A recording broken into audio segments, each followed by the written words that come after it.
ప్రభునందు ప్రియులారా, బైబిల్ గ్రంథంలో ఏశావు యాకోబుల గురించి నాకు తెలిసి తెలియని వారు బహు తక్కువ మంది ఉంటారు. క్రొత్తగా వచ్చిన వారిని మినహాయిస్తే యేసుక్రీస్తు ప్రభుని అంగీకరించి ఆయన మార్గంలో నడుస్తూ పరిశుద్ధ బైబిల్ గ్రంథాన్ని చదవటం మొదలుపెట్టిన వారు కనీసం ఆదికాండం అన్నా సంపూర్ణంగా చదువుతారని నా నమ్మకం. ఆదికాండం కనీసం ఒక పుస్తకం, 66 పుస్తకాల్లో ఒక పుస్తకం ఆదికాండం, మొదటి పుస్తకం. ఆ ఆదికాండం సంపూర్ణంగా చదివితే ఏశావు స్టోరీ, యాకోబు స్టోరీ దొరుకుతుంది మనకి.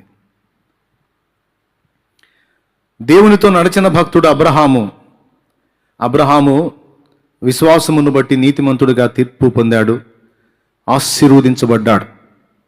ఆ అబ్రహాముకి 100 ఏళ్లకు పుట్టిన కొడుకు పేరు ఇస్సాకు. ఆ ఇస్సాకుకు పుట్టిన 2 కొడుకులే ఏశావు, యాకోబు. ఈ ఏశావు అనే ఈ వ్యక్తి గురించి దాదాపు మీ అందరికీ అవగాహన ఉంది. ప్రత్యేకంగా నేను చెప్పాల్సిన అవసరమే లేదు. ఆయన పుట్టుపూర్వోత్తరాలు. అయితే ఇద్దరు ఆశీర్వదించబడ్డ వాని సంతానమే.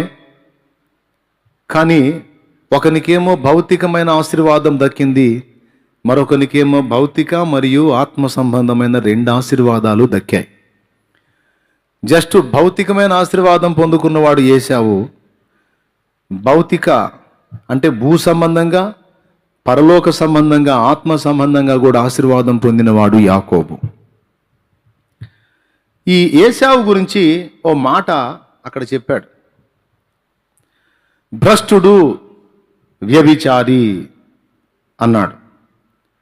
ఒక పూట కూటి కొరకు తన జ్యేష్ఠత్వపు హక్కు అమ్మి వేసుకున్న ఏశావు వంటి భ్రష్టుడైనను వ్యభిచారి అయినను మీలో ఉండునేమో అని జాగ్రత్త పడండి అన్నాడు.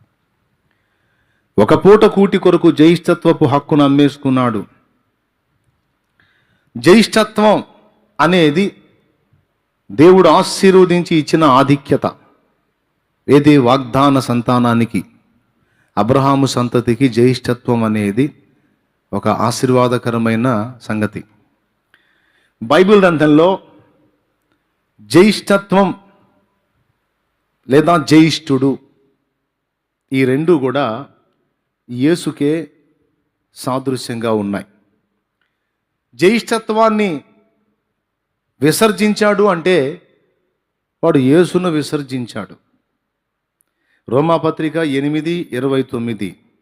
ఎందుకనగా తన కుమారుడు అనేక సహోదరులలో జ్యేష్ఠుడగునట్లు దేవుడెవరిని ముందుగా ఎరిగెను. చూడండి, తన కుమారుడు జ్యేష్ఠుడు కావాలనట తండ్రి సంకల్పం. అదే హెబ్రీ పత్రిక 22-23 వచనాలు, 12-22-23 వచనాలు. ఇప్పుడైతే సియోను కొండకును జీవము గల దేవుని పట్టణమునకును అనగా పరలోకపు యెరూషలేమునకును వేవేల కొలది దేవదూతల యొద్దకును పరలోకమందు వ్రాయబడి ఉన్న జ్యేష్ఠుల సంఘమునకును. ఈ మాట గుర్తుపెట్టుకొని అండర్లైన్ చేసుకోవాలి. పరలోకమందు వ్రాయబడిన జ్యేష్ఠుల సంఘము. పరలోకమందు వ్రాయబడిన జ్యేష్ఠుల సంఘంలో మనందరం ఉన్నాం. తెలుసా మీకు? ఎందుకంటే జ్యేష్ఠ కుమారుని రక్తమును బట్టి, ఆయన యందలి విశ్వాసమును బట్టి మనం కూడా దత్తపుత్రులం అయితిమి. అందుకే ఆ జ్యేష్ఠుని రక్తము ద్వారా మనం విమోచింపబడ్డందున ఆయన యందు మనం కూడా జ్యేష్ఠుల లెక్కలో చేర్చబడ్డాం. గనుక జ్యేష్ఠత్వం అనేది అంత తక్కువైన విషయం కాదు, అది శ్రేష్టమైన సంగతి. జ్యేష్ఠత్వం అనేది క్రీస్తు యేసునకు సాదృశ్యంగా ఉన్నది. ఏశావు జన్మతా జ్యేష్ఠత్వాన్ని పొందుకున్నాడంటే పెద్ద కొడుకు. ఇంతకు జ్యేష్ఠత్వం ఏంటి అంటే పెద్దోడిని జ్యేష్ఠుడు అంటారు, ఆఖరోడిని కనిష్ఠుడు అంటారు. జ్యేష్ఠుడు ఏశావు పెద్దోడు, యాకోబు చిన్నోడు. ఆ ఆధిక్యత ఎంత గొప్పదో ఏశావు గుర్తించలా, యాకోబు గుర్తించాడు. గుర్తించే ఇద్దరు కవలలు, వాళ్ళ అమ్మ కడుపులో ఉన్నప్పుడు 2 కవలలు. అందుకే ఏశావు కంటే నేనే ముందు వెళ్ళాలి భూమి మీదికని పిండముగా ఉన్నప్పుడే యాకోబు ఏశావుతో పెనుగులాడినట్టు బైబిల్లో ఉంది. తనకు తెలియకయే జ్యేష్ఠత్వం మీద మక్కువ కలిగింది. అన్న అనిపించుకోవాలని కోరిక యాకోబుకి. ఏం చేద్దాం, తమ్ముడై పుట్టాడు. ముందు ఏశాబే వచ్చాడు, తర్వాత యాకోబు వచ్చాడు. నేను అనుకున్నది పొందలేకపోయానే అని మదన పడుతున్నాడు. ఎందుకంత ఆరాటం జ్యేష్ఠత్వం మీద అంటే, జ్యేష్ఠత్వాన్ని స్వతంత్రించుకున్నవాడు జీవము గల దేవుని సకల ఆశీర్వాదాల మూట అయినటువంటి యేసును స్వతంత్రించుకున్నట్టు. అందుకే అది పొందితే బాగుండు కదా, ఇహపర రెండు లోకాలకు చెందిన ఆధిక్యత లభిస్తుంది, ధన్యుణ్ణైపోతానని వెంపర్లాడాడు. అది ఎంత విలువైందో యాకోబుకు తెలుసు, ఏశావుకు తెలియదు. దాని గురించి అంతగా పట్టించుకోలేదు, ఆలోచించలేదు. ఓ రోజు వేటకి వెళ్ళాడు. ఏశావు వేటాడుతాడు అడవికి వెళ్ళి. యాకోబేమో కిచెన్లో వాళ్ళ అమ్మకి సహకారిగా ఉంటాడు. మరి కూరగాయలు ఆకుకూర ఏమేమి తెచ్చి వండాడో కానీ ఒకరోజు కలగూర వంటకం చేసుకుంటున్నాడు, చిక్కుడుగాయలు అవన్నీ వేసుకొని. కలగూర వంటకం అంటే తెలుసా? వంకాయలు టమాటాలు అంటారే. ఇవాళ ఏం కూర చేసావంటే వంకాయలు టమాటాలు. అట్లా 2-3 రకాల కాయలేసి లేదా కూరలేసి వండుకుంటాం అన్నమాట. కలగూర వంటకం వండుకుంటున్నాడు యాకోబు. అప్పటిదాకా అడవికి వెళ్ళి వెతికి వెతికి వెతికి ఏవి వేట సాగలేదు ఏశావుకి. ఆకలి నకనకలు ఆడిపోతుంది. పాపం తిరిగి తిరిగి తిరిగి వచ్చి చూస్తే, ఇంటికాడికి వచ్చి చూస్తే తమ్ముడు ఆ కూర రెడీ చేసుకుంటున్నాడు తినాలని, కలగూర వంటకం. అది చూశాడు. తమ్ముడా అన్నాడు. ఏంటి అన్నయ్య? ఏంటి? ఏందిరా నువ్వేదో తయారు చేస్తున్నావు? ఇది కూరలే, కష్టపడి స్పెషల్గా తయారు చేసుకుంటున్నాను అన్నాడు. నాకు కాస్త ఆకలి అవుతుందిరా, కాస్త ఆ కూర పెట్టరా అన్నాడు. కాస్త తింటానురా, కాస్త అవకాశమే అన్నాడు. ఇది అంత ఆలాటోలాగా వచ్చేది కాదు. ఎప్పటి నుంచి వండుతున్నాను అనుకున్నావు? ఇందులో వేసిన ఐటెం ఎక్కడెక్కడి నుంచి సంపాదించాను అనుకున్నావు? నువ్వేం అడిగిపోయి ఏదో కనపడితే అట్లా కొట్టేసుకొని తెచ్చి కాల్చుకొని తింటాం అనుకున్నావా? కష్టపడి ఇక్కడ అన్నీ సేకరించి కొన్ని గంటల నుంచి వండుకుంటున్నావు. అంతా రెడీ అయినాక వచ్చి నాకు పెట్టమంటున్నావే, అట్లా కుదరదన్నాడు. ఒరే ఆకలి అవుతుందిరా, చచ్చేటట్టున్నాను నీరసానికి, కాస్త పెట్టరా అన్నాడు. అప్పుడు కావాలా నీకు అన్నాడు. కావాలి, అట్లయితే ఇది మొత్తం ఇచ్చేస్తా అన్నాడు. ఈరా అని లాక్కోబెడు. ఆగు మొత్తం ఇచ్చేస్తా, అయితే ఒక్కటి ఒట్టిగా ఇవ్వను, నువ్వు నాకు ఒకటి ఇస్తే నేను ఇస్తా అన్నాడు. ఏంటో చెప్పురా, తొందరగా చెప్పురా, ఇచ్చేస్తాను అన్నాడు. నీ జ్యేష్ఠత్వపు హక్కు నాకు ఇచ్చేయమన్నాడు. నీ జ్యేష్ఠత్వపు హక్కు నాకు ఇచ్చేయి, అప్పుడు నేను నీకు కూర ఇస్తా, తినేసే. ఈ కూరలో ఏ ఆహారం తినాలో కూడా మొత్తం మిక్స్ చేసి ఇచ్చేస్తా, తినేసే చక్కగా అంటే, చచ్చిపోయేవాడికి నాకెందుకురా జ్యేష్ఠత్వం, అదేదో నువ్వే తీసుకో, నాకు ఆ కూర ఇచ్చేసాయి అంటే, ఆగాగు దేవుని ముందు చెప్పు. ఇస్సాకు అనువాని పెద్ద కుమారుడనైన ఏశావు అను నేను, ఆకలి అవుతుందిరా, ముందు చెప్పు. ఇస్సాకు అనువాని పెద్ద కుమారుడైన ఏశావు అను నేను, నాకు అనుగ్రహించిన దేవుని అనుగ్రహం ద్వారా లభించిన జ్యేష్ఠత్వం. ఒరే ఆకలి అవుతుందరా, జ్యేష్ఠత్వం యాకోబుకి ఈ కలగూర వంటకానికి అమ్ముచున్నాను. ఇది మొదలుకొని నేను జ్యేష్ఠుడను కాను. ఇక నుంచి యాకోబే జ్యేష్ఠుడు. ఒరే ఆకలి అవుతుందరా, ఆ ముక్క కూడా చెప్పు. ఇక నుంచి యాకోబగు నీవే జ్యేష్ఠుడవు. అది దేవుని ముందు ప్రమాణం చేశావు, ఇప్పుడు జ్యేష్ఠత్వపు హక్కు నాది, నువ్వు అమ్మేశావు నాకు. ఒక్క పూట కూటి కొరకు తన జ్యేష్ఠత్వపు హక్కు అమ్మేసిన ఏశావు అన్నాడు వాక్యంలో. ఆ హక్కు తమ్ముడికి అమ్మేసుకొని పోయి ఆ కలగూర వంటకం తినేశాడు. ఎన్ని సంవత్సరాలకు వచ్చింది ఆ తిండి? ఎన్ని నెలలకు వచ్చిద్ది, ఎన్ని వారాలకు వచ్చిద్ది, ఎన్ని సంవత్సరాలకు వచ్చిద్ది? ఒక పూటేగా, ఒక్కసారికేగా, సాయంత్రానికి మళ్ళా ఆకలైద్దిగా. ఒక్క పూట కూటి కొరకు దేవుడిచ్చిన ఆశీర్వాదాన్ని తిరస్కరించి పక్కకు నెట్టేసి భ్రష్టుడైపోయాడు, వ్యభిచారి అయిపోయాడు ఏశావు అన్నాడు లేఖనంలో. భ్రష్టుడు అంటే, వ్యభిచారి అంటే మనకు తెలిసి వేరే అర్థాలు చెప్పుకుంటారు. నిజమైన దేవుణ్ణి గాక వ్యర్థమైన వాటి తట్టు తిరుగుట వ్యభిచారముతో పోల్చాడు బైబిల్లో. నిజమైన దేవుని విసర్జించి నిజమునకు దేవుడు కాని వైపుటకు మొక్కి వాటి వైపుకు తిరిగి వాటికి మొక్కినటువంటిది వ్యభిచారమే అన్నాడు. అది ఏశావు చేసిన వ్యభిచారం. రెండవది భ్రష్టుడు అన్నాడు. భ్రష్టత్వం అంటే ఏంటో తెలుసా? మార్గము నుండి తొలగిపోవటం, స్థానమును కోల్పోవటం. భ్రష్టత్వము అంటే కోల్పోవటం, తప్పిపోవటం, మారిపోవటం. పదవీ భ్రష్టుడు అంటే పదవి పోగొట్టుకున్నవాడు. మార్గభ్రష్టుడు అంటే మార్గం తప్పిపోయినవాడు. అర్థమైందా? నీతి భ్రష్టుడు నీతి నుండి తప్పిపోయినవాడు. ఏశావు భ్రష్టుడు అనే మాట వాడాడు అంటే దేవుని యొక్క సరళమైన మార్గం నుండి తొలగిపోయాడు. నిజమునకు దేవుడు కాని వాటి వైపునకు మళ్ళీపోయాడు తన భార్యల వల్ల. కానీ జ్యేష్ఠత్వపు హక్కును పొందుకున్నటువంటి యాకోబు తరతరాలకు దీవెనగా నిలబడిపోయాడు. దేవుడు మోషేకి ప్రత్యక్షమై నిర్గమాకాండం 3వ అధ్యాయంలో తన్ను గూర్చి తానేమని పరిచయం చేసుకున్నాడో తెలుసా? మండుచున్న పొదలో మోషేకు దేవుడు ప్రత్యక్షమై, నేను నీ పితరుల దేవుడను, అబ్రహాము, ఇస్సాకు, యాకోబుల దేవుడను. వాస్తవంగా పెద్దోడు ఏశావు దేవుడు అనాలా, కానీ ఆ మాట అనలేకపోయాడు. ఎందుకో తెలుసా?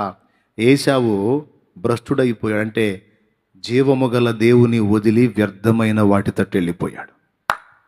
ఏశావుకు మరో పేరుంది, ఏదోము. తెలుసా మీకు? ఏదోమీయులు జీవము గల దేవుణ్ణి వదిలేసి అన్య దేవతలకు మొక్కారు. కారణం వాళ్ళ తండ్రిని బట్టి పిల్లలు భ్రష్టత్వంలోకి వెళ్ళిపోయారు. దేవుని ప్రజలకు శత్రువులయ్యారు. ఏదోమీయులు అంటే ఏశావు పిల్లలే. Praise the lord. కాబట్టి భ్రష్టత్వం అంటే జీవము గల దేవుని మార్గాన్ని తప్పిపోవటం.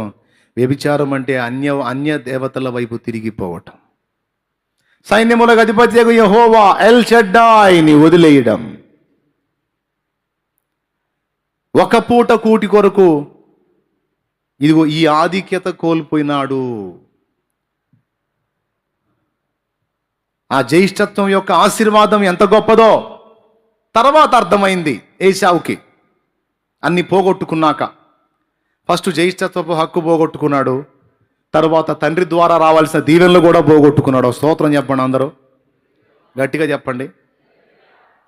ఇప్పుడు ఈ మ్యాటర్ మొత్తం మీకు ఒక కథలాగా చెప్పడానికి నాకు ఇప్పుడు టైం చాలదలే, కానీ అసలు పాయింట్కి వచ్చేస్తాను నేరుగా, లేకపోతే మళ్ళీ మీకు నిద్ర రోగం వచ్చే అవకాశం ఉంది. అందుకని డైరెక్ట్గా అసలు పాయింట్కి వస్తున్నా, వినండి.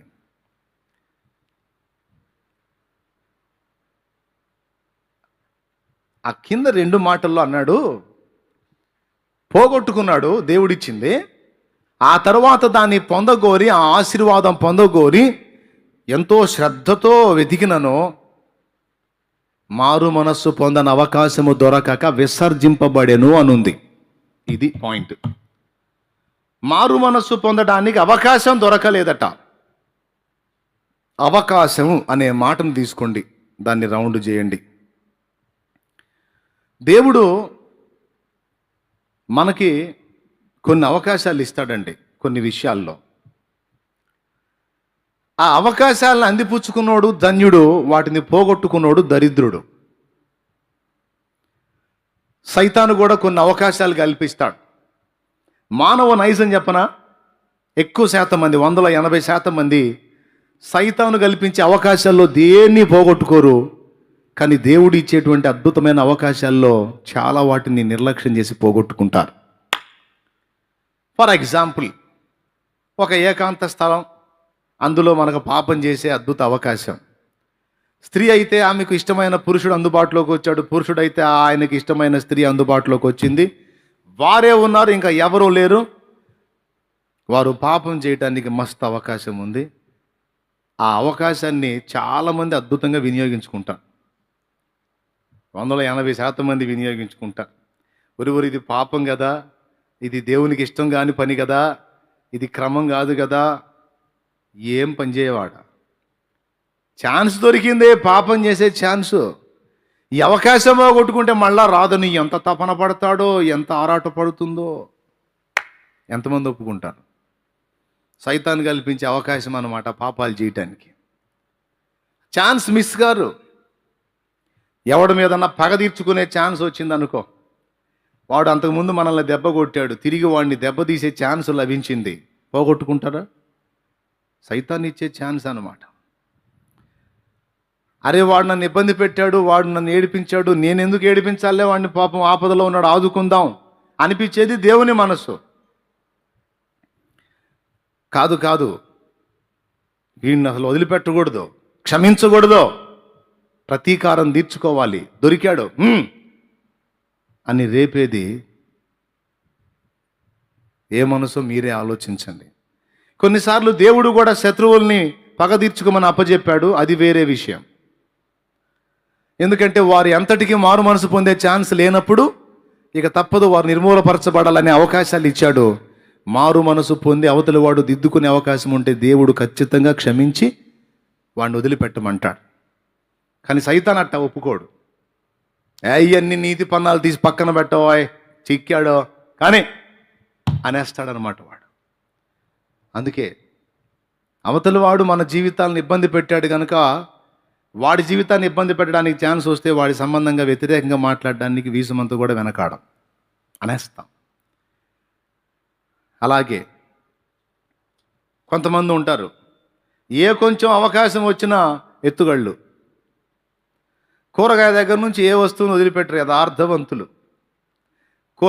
కూరగాయలతో సహా అవతల కొంచెం వాడు పరధ్యానంగా ఉన్నాడంటే సంచిలో టపా 4 రకాలు పడిపోతాయి. అర్థమైందా? చోరీ అన్నమాట.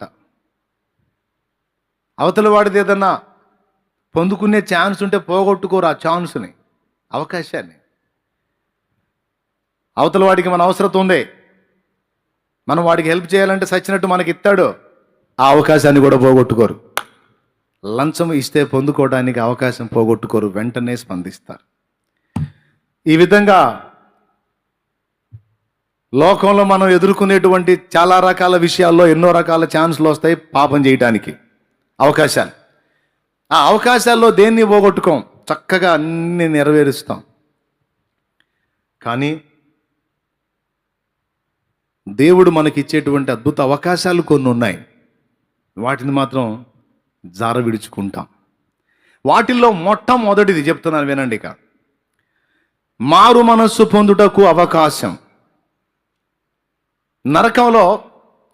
రేపు నరకంలో యాతన పడేవాళ్ళు కావచ్చు, ఇప్పుడు ప్రజెంట్ పాతాళం అగ్నిలో యాతన పడేవాళ్ళు కావచ్చు. ఎక్కువగా పలికే మాట ఏమిటో తెలుసా? దేవా ఒక్క అవకాశం ఇవ్వు అని. దేవా ఒక్క అవకాశం ఇవ్వు, ఒక్క ఛాన్స్ ఇవ్వు, నేను చేసిన తప్పులన్నీ దిద్దుకుంటానయ్యా అని అగ్ని బాధ తట్టుకోలేక మూలుగుతూ దేవునికి మొర్ర పెడతారు. కానీ దేవుని దగ్గర నుండి సమాధానం రాదు. ఎందుకంటే నువ్వు ఒక్క అవకాశం అడుగుతున్నావు, నేను నీ జీవిత కాలమంతా అవకాశాలు ఇచ్చాను రా అంటాడు. దేవునికి మహిమ కలుగును గాక. చెప్పట్లా, గట్టిగా చెప్దాం. నువ్వు ఒక్క ఛాన్స్ అడుగుతున్నావు, నేను 100,000 ఛాన్సులు ఇచ్చాను నీకు. నేను నీకు అవకాశాలు ఇచ్చినప్పుడు వాటిని దుర్వినియోగం చేసుకొని నీ చరిత్ర అయిపోయిన తర్వాత ఇప్పుడు అవకాశం ఇవ్వమంటున్నావు, కుదరదు. మొట్టమొదటిది మారు మనసు పొందుటకు సమయము, అవకాశం ఇచ్చినప్పుడు తక్షణమే దాన్ని సద్వినియోగం చేసుకున్నవాడు తెలివైన వాడు. ఏముంది లేని ఏశావులాగా నిర్లక్ష్యం చేసిన వాడు తేడా పడతాడు. దేనికి అవకాశం ఇచ్చినప్పుడు పోగొట్టుకోకూడదు? మారు మనస్సు. ధనవంతుడు లాజరు స్టోరీ మీకు తెలుసు. ధనవంతుడు లాజరు స్టోరీ మీకు తెలుసు. బీదవాడైన లాజరు ధనవంతుడి ఇంటి వాకిట కాచుకున్నాడు. వాడి ఇంట్లో నుండి రొట్టె ముక్కలు, వాడి బల్ల మీద పడే రొట్టె ముక్కలు బయటకు ఊడుస్తారు కదా, ఆ ఊడ్చినప్పుడు పడ్డ రొట్టె ముక్కలు తిన్న ఆకలి తీర్చుకుందామని ఆ ధనవంతుడి ఇంటి వాకిట కాచుకున్నాడు దరిద్రుడైన బీద లాజరు. ఒళ్ళంతా జబ్బు, చాలా ఇబ్బందికరంగా ఉన్నాడు. కానీ ధనవంతుడు సంపన్నుడు, తినుచో త్రాగుచో సుఖించుచో హాయిగా హ్యాపీగా ఉన్నాడు. ఒకరోజు లాజరు చనిపోయాడు. అబ్రహాము రొమ్మును ఆనుకున్నట్టుకు దేవదూతల చేత కొనిపోబడ్డాడు. ధనవంతుడు చచ్చిపోయాడు. డబ్బున్నోడైనా డబ్బు లేనోడైనా ఎంతకాలం ఉంటాడండి? అన్ని జవసత్వాలన్నీ బాగున్నంత వరకే. ఏదొక్కరో తేడా వచ్చినా పరదేశులమో ప్రియుల రమణ ప్రమిదిగా దిపుడో నిజముగా అని బాక్స్లో పెట్టుకొని తీసుకొని పోవటమేగా. అన్ని బాగున్నంత వరకే మిడిసిపాటు. ఏ ఒక్కడ తేడా పడినా ఎత్తటమే. అనేక రకాల అవయవాల సమ్మేళనమే మానవ దేహం. ఒక అవయవం తేడా పడినా మొత్తం శాల్తీ గల్లంతు. ఎంతమంది ఒప్పుకుంటారు? ఒప్పుకోక ఏం చేస్తారు? నిజమేగా. ధనవంతుడు అయితే మాత్రం ఆగిద్దా ఏంది సావు రాకుండా? కోట్లకు పడగలెత్తితే మాత్రం ఆగిద్దా? యాక్టర్కి ఆగిద్దా? డాక్టర్కి ఆగిద్దా? మాస్టర్కి ఆగిద్దా? పాస్టర్కి ఆగిద్దా? ఎవడికి ఆగదు. ఇచ్చిన సమయం, ఇచ్చిన అవకాశం ఎంతవరకు ఇచ్చాడో అంతవరకే. అయిపోతే చలో బేటా వచ్చారా అంటాడు. అట్లాగే లాజరుకి సమయం అయిపోయింది, లాజరు వెళ్ళిపోయాడు. ఎక్కడికి వెళ్ళాడు? అబ్రహాము రొమ్మును ఆనుకున్నట్టుకు దేవదూతల చేత పరదైసుకు వెళ్ళాడు. కానీ ధనవంతుడు చచ్చిపోయి పాతాళములో అగ్నిలో యాతన పడుతున్నాడని లూకాసు వార్త 16వ అధ్యాయం 19వ వచనం తర్వాత చదువుకుందరు గానిలే రాయబడి ఉంది ఈ మాట. ఒకడేమో అబ్రహాము రొమ్మును ఆనుకున్నట్టుకు కొనిపోబడితే, ఒకడేమో పాతాళములో అగ్నిలో యాతన పడుచుండెను. యాతన పడుతున్నవాడు అనుకున్నాడు, తండ్రివైన అబ్రహామా కనబడుతున్నాడు. ఇతనికి అబ్రహాం కనపడుతున్నాడు. అబ్రహాం దగ్గర లాజరు కూడా కనపడుతున్నాడు. తండ్రివైన అబ్రహామా, ఈ అగ్నిలో యాతన పడుతున్నాను, బాగా దాహంగా ఉంది. నీ దగ్గర లాజరు ఉన్నాడే, ఆ లాజరు అదే మా ఇంటి బయట మేమేసే ముష్టి కోసం కాచుకున్నాడు చూడు, ఆ లాజర్ని ఒక్కసారి పంపవా? తన చిటికెని వేలు కొనతో ఒక నీటి చుక్క నా నోట్లో వేస్తే నా దాహార్తి తీరుతుంది. ఒక్క నీటి చుక్క అయినా అతని ద్వారా నాకు పంపవా? తండ్రివైన అబ్రహామా అని కేకలు వేశాడు. అప్పుడు అబ్రహాం అన్నాడు, కుమారుడా, భూమి మీద నీకిష్టం వచ్చినట్టు సుఖపడ్డావు. నిన్ను సృష్టించిన సృష్టికర్త ఒకడున్నాడు. అతనికి నీ విషయంలో ఒక ఉద్దేశం ఉంది, ప్రణాళిక ఉంది, ఆలోచన ఉంది, ఇష్టాయిష్టాలు ఉన్నాయి. నీ విషయంలో ఆయనకు ఒక చిత్తం ఉందన్న సంగతే మర్చిపోయి నిన్ను నువ్వే సృష్టించుకున్నట్టు, నీ కోసం సమస్తము నీవే సమకూర్చుకున్నట్టు, నీ పట్ల దేవునికి ఉన్న ఉద్దేశాలు ఎంత మాత్రం పట్టించుకోకుండా నీ ఇష్టానుసారంగా బతికావు. లాజరు అయితే అక్కడ కష్టపడ్డాడు, శ్రమ అనుభవించాడు. వాడిప్పుడు ఇక్కడ సుఖపడుతున్నాడు. నీవైతే నీ ఇష్టానుసారంగా బతికి దేవుని చిత్తాన్ని పక్కన పెట్టావు గనుక అగ్నిలో యాతన పడుతున్నావు. ఇక్కడి నుంచి అక్కడికి, అక్కడి నుంచి ఇక్కడికి మనుషులు దాటి రాజాలకుండా పోజాలకుండా మీకును మాకును మధ్య అగాధం ఉంచబడి ఉన్నది అన్నాడు అబ్రహాం. స్తోత్రం చెప్పు, గట్టిగా చెప్పు. ఏం ఉంచబడింది అన్నాడు? అగాధం ఉంచబడింది. అప్పుడు అతను అన్నాడు, రావటం వల్ల పడదా? లేదు కుమారుడా, అవకాశం ఉంటే పంపేవాడిని. ఇక్కడి నుంచి ఆడికి రాకుండా, ఆడి నుంచి నువ్వు ఎడకి రాకుండా అగాధం ఉంచబడింది నాయన, లాజర్ని పంపడానికి కుదరదన్నాడు. చూడండి మనుషులారా, భూమి మీద జీవితం, మనం సజీవులంగా ఉన్నప్పుడు జీవితం, చచ్చిన తర్వాత జీవితం ఎంత తారుమారు అవుతుందో చూడండి. భూమి మీద సంపన్నుడుగా ఉన్నాడేమో సత్యాక అడుక్కుంటున్నాడు. భూమి మీద ఎవరన్నా సహాయం చేస్తే అంత కడుపు నింపుకుందామని ఎదురు చూసినోడేమో అనేకులకు ఇచ్చే స్థితిలో ఉన్నాడు. తారుమారైపోయింది. దీన్ని ఎవరో పట్టించుకోవట్లే. సత్యాగ సంగతి ఎవడు చూస్తున్నాడు, ఇప్పుడు మనకు బాగుందా లేదా, తిన్నామా తాగామా సుఖించామా ఆనందించామా, ఎవడు ఎట్ట సస్తే మనకెందుకు, ఎవడు ఏమైపోతే మనకెందుకు, మన ఆస్తులు బాగుండాలి, మనం బాగుండాలి, మన పిల్ల జల్లా బాగుండాలి, మనం అందరం మన వరకు క్షేమంగా ఉండాలి, ఎవడట్టనే సావని అనవసరం అనే టైప్ మైండ్లో చాలామంది బతుకుతున్నారు. కానీ అది కాదు. అందుకోసం కాదు మానవ జీవితం. పరోపకారార్థం ఇదం శరీరం అన్నారు పెద్దలు. అంటే నీ కడుపు నింపుకో, తప్పు లేదు, కానీ సాటివానికి తోటివానికి కూడా సహాయం చేసే మనసు కలిగి ఉండు నాయన, అది దేవునికి ఇష్టమైన మనస్సు అని పెద్దలు చెప్తున్నారు. ఎవడెట్ట సస్తే నాకెందుకులే అనుకునేవాడు దేవుని సంబంధి కాడు. నేను బాగున్నాను, నాతో పాటు ఇతరులు కూడా క్షేమంగా ఉండాలని కోరుకునేదే దేవుని మనస్సు. దేవునికి మహిమ. చప్పట్లు కూడా ఒకసారి దేవుని గట్టిగా స్తోత్రం చేయాలి. చెప్పండి గట్టిగా. రైట్, వినండి. ఇతను అంటాడు, అయ్యా ఇక నాకు నీళ్లు ఒక చుక్క కూడా దొరికే అవకాశం లేదా అంటే, లేదు నాయనా అన్నాడు అబ్రహాం. అట్లయితే భూమి మీద నాకు 5 సహోదరులు ఉన్నారు, వారు కూడా నేను బతికే బతుకుతున్నారు. కనికరం లేకుండా, జాలి లేకుండా, ఎవరిని పట్టించుకోకుండా, సత్యాకేం లేదులే అన్నట్టు ఇష్టారాజ్యంగా బతుకుతున్నారు. ఇంకా చెప్పాలంటే నాకంటే దరిద్రులు వాళ్ళు. డౌట్ లేదు, సస్తే వాళ్ళు కూడా ఎడికే వస్తారు. వాళ్ళు ఇక్కడికి రాకుండా వాళ్ళన్నా నీ దగ్గరికి చేరేటట్టు ఒక్కసారి ఆ లాజర్ను పంపవా, వాళ్ళకి మారు మనస్సును ప్రకటిస్తాడు అని చెప్పాడు. చూడండి, మారు మనసు ఎప్పటి నుంచి ఉందో, కొత్త నిబంధనలో కాదు మారు మనసు, పాత నిబంధనలో కూడా మారు మనస్సును కూర్చున్న సందేశం ఉంది. స్తోత్రం చెప్పమ్మా. ఎక్కడుంది?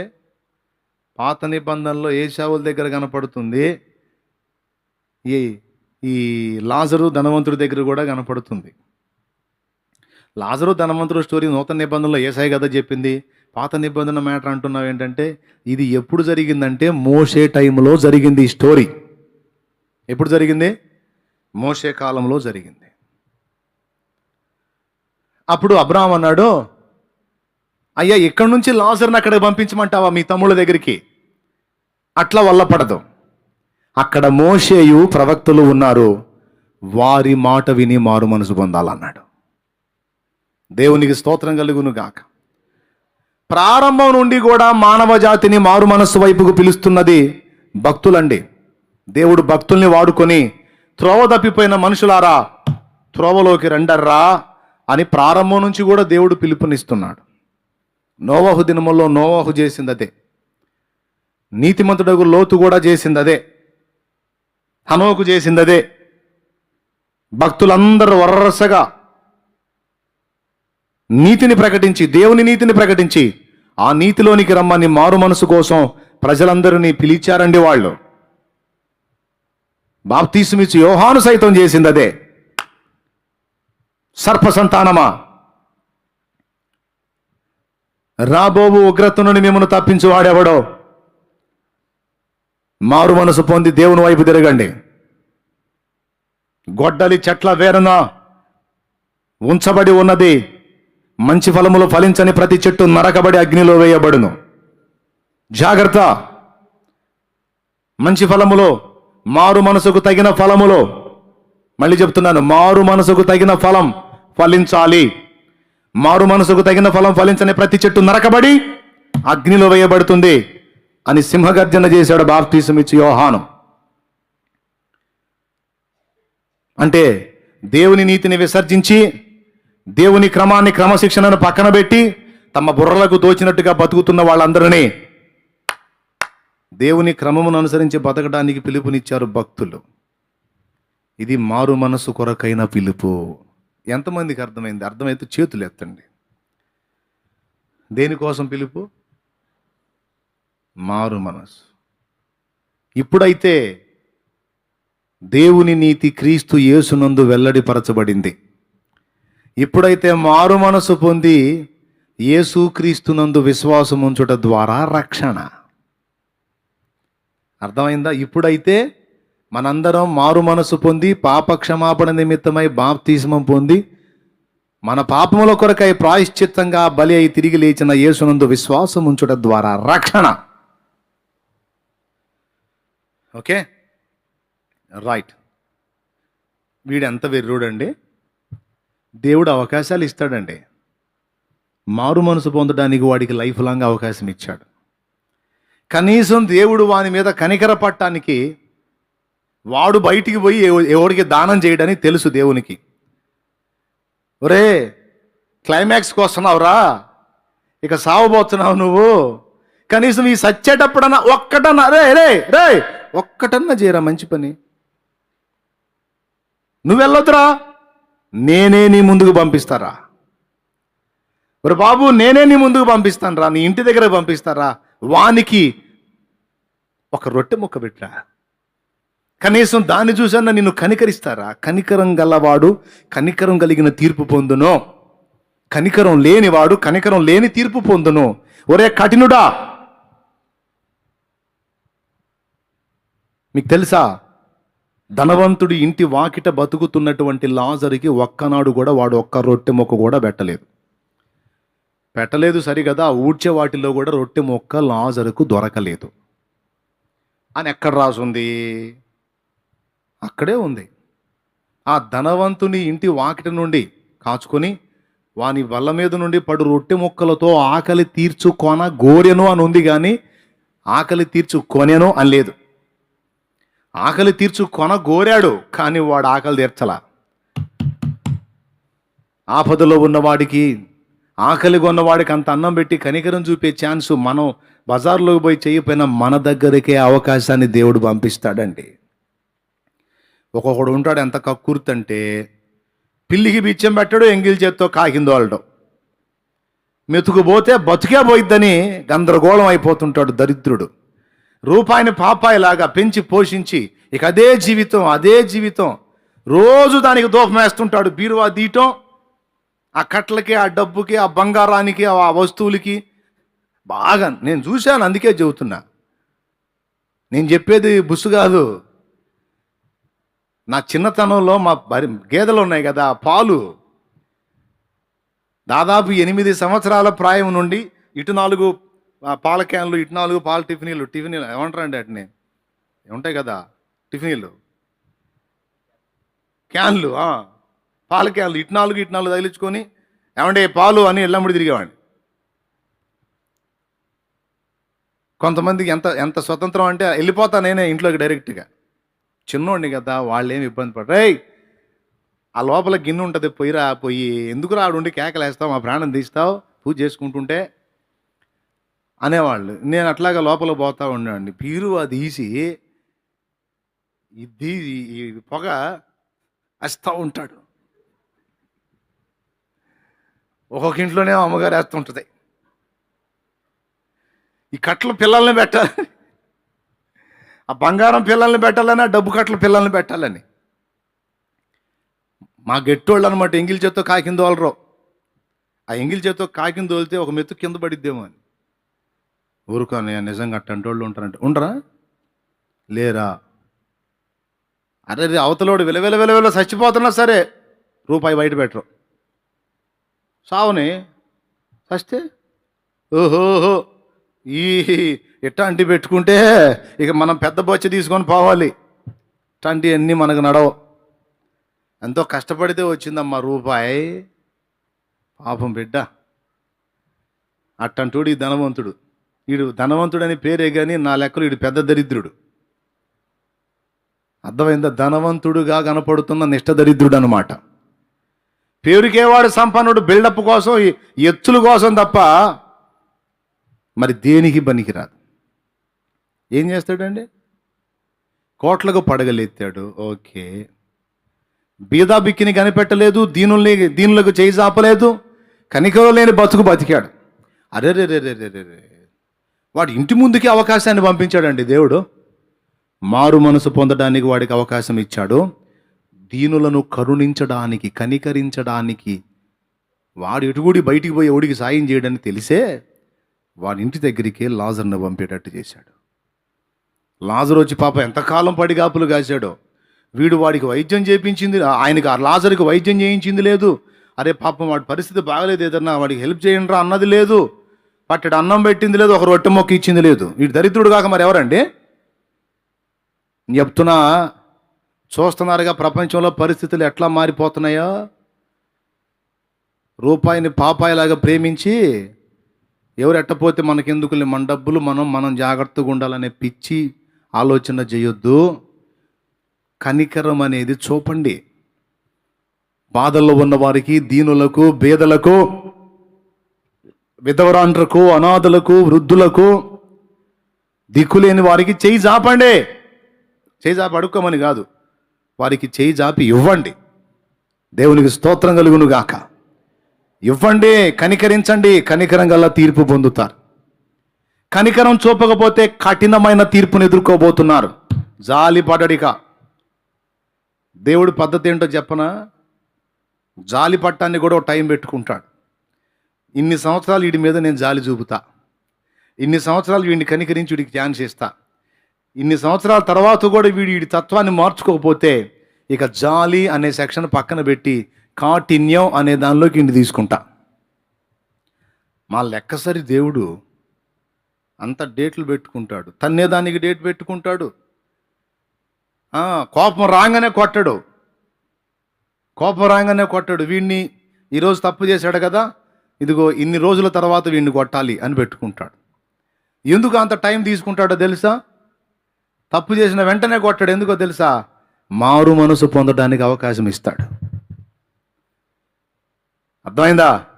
తప్పు చేసినా కొట్టకుండా ఎందుకు ఓపిక పడతాడంటే, వాడే తెలుసుకొని పశ్చాత్తాపడి దిద్దుకొని వచ్చి, అయ్యా బుద్ధి తక్కువై ఈ పనికి మాలిన పని చేశాను దేవా అని క్షమాపణ అడుగుతాడేమని ఛాన్స్ ఇస్తాడు వానికి.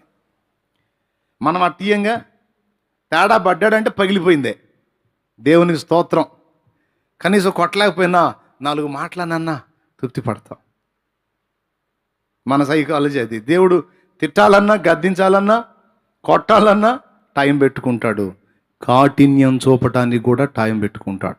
ఆ టైంలో వాడి మీదకి ఇక కాఠిన్యం స్టార్ట్ అయిందంటే వాడు ఎంత మొత్తుకున్నా సరే ఇక జాలి అనేది వాడి మీదకి రాదు. ఇది చాలా గుర్తుపెట్టుకోవాల్సిన విషయం. కొంతమంది యేసయ్యకు ఎంత జాలి ఎంత ప్రేమ అని అనుకుంటారు. నిజమే, జాలి ప్రేమ, ఎంత జాలి ఎంత ప్రేమ అంటే ఆ జాలిని బట్టే వచ్చి చిత్రవద అనిపించింది. ఎంత ప్రేమ, నిజమే, అంత ప్రేమ కాబట్టే నువ్వు ఇంకా పాపివై ఉండగానే వచ్చి నీకోసం నానా బాధలు పడ్డాడు. అయితే ఈ ప్రేమ ఈ జాలి ఎలానే ఇక నేను ఎట్ట ఊరేగినా కొనసాగిద్ది అనుకుంటే తప్పులో కాలేసినట్టే. ఆయన ఇచ్చిన సమయం వరకే. అగ్నిగుండంలో ఏమి వెయ్యళ్లే. యేసుప్రభు అసలకే ప్రేమ కలిగిన దేవుడు. అగ్నిగుండంలో మనం యాతన పడుతుంటే ఆ కరుణామయుడు ఎలా చూస్తాడు అని కొంతమంది అనబోతారు. ఎందుకు చూడ్డం? శుభ్రంగా చూస్తాడు. బైబిల్లో చూడండి, ప్రకటన గ్రంథం. ఆయన కరుణామయుడని ఆయనకి బిస్కెట్లు ఇవ్వకండి. బిస్కెట్లు మనం వేసే బిస్కెట్లు తినడానికి ఆయనే మళ్ళీ అంటోడు కాదు. చదువు. కొంతమంది ఏసైకి కూడా బిస్కెట్లు అయిపోతారు. ఏసైని కూడా కాక నువ్వు ఊరిక ప్రభా, నువ్వు దయామయుడు అయితే, నువ్వు కరుణామయుడు అయితే, దయామయుడిని అయితే కరుణామయుడిని అయితే నీ ఇష్టం వచ్చిన టూర్ ఎగుతావా? ఊరుకో ప్రభా, అసలు ఏంది అట్ట అడుగుతావేంది నువ్వు అట్లేం కాదులే. అగ్నిగుండానికి పోతావు రేపంటే ఊరుకో. మీరు అంటున్నారు అగ్నిగుండం అని. అసలు దేవుడు ఎంత కరుణామయుడు, అంత తేలిగ్గా ఏం వెయ్యడులే. వెయ్యడా? ఓరు చెప్పారు. నాణ్యానికి ఒక పక్కన గొర్రె పిల్ల, రెండో పక్కన యోధాగోత్రపు సింహం అని మరచిపోకూడదు. చదువు. ప్రకటన గ్రంథం 14వ అధ్యాయము 9-10 వచనాలు త్వరగా. మరియు వేరొక దూత అనగా 3వ దూత వీరి వెంబడి వచ్చి గొప్ప స్వరముతో ఇలాగు చెప్పెను, ఆ క్రూర మృగమునకు గాని దాని ప్రతిమకు గాని ఎవడైనను నమస్కారము చేసి తన నొసటి యందేమి చేతి మీదనేమి ఆ ముద్ర వేయించుకొని ఎడల ఏమీయో కలపబడకుండా దేవుని ఉగ్రతా పాత్రలో పోయబడిన దేవుని కోపమును మద్యమును వాడు త్రాగును. అద్దుగో చదువు. పరిశుద్ధుల దూతల ఎదుటను, పరిశుద్ధ దూతల ఎదుటను, గొర్రె పిల్ల ఎదుటను. గొర్రె పిల్ల అంటే ఎవరండి? యేసయ్య. పరిశుద్ధ దూతల ఎదుటను గొర్రె పిల్ల ఎదుటను అగ్ని గంధకముల చేత వాడు బాధింపబడును. అద్దుకో. నరకానికి పిక్నిక్ అనే పుస్తకం చదివా చాలా సంవత్సరాల క్రితం. ఆ పుస్తకంలో చాలా అబద్ధాలు ఉన్నాయి. ఆ అబద్ధాల్లో ఒకటి, నరకములో యాతన పడుతున్న వాళ్ళ యొక్క ఆత్మల యొక్క యాతన చూసి యేసయ్య కన్నుల నుంచి రక్త కన్నీరు వచ్చిందని రాశారు అందులో. నేను చెబుతున్న రక్త కన్నీరు కాదు, అసలు మామూలు కన్నీరు కూడా రాదు.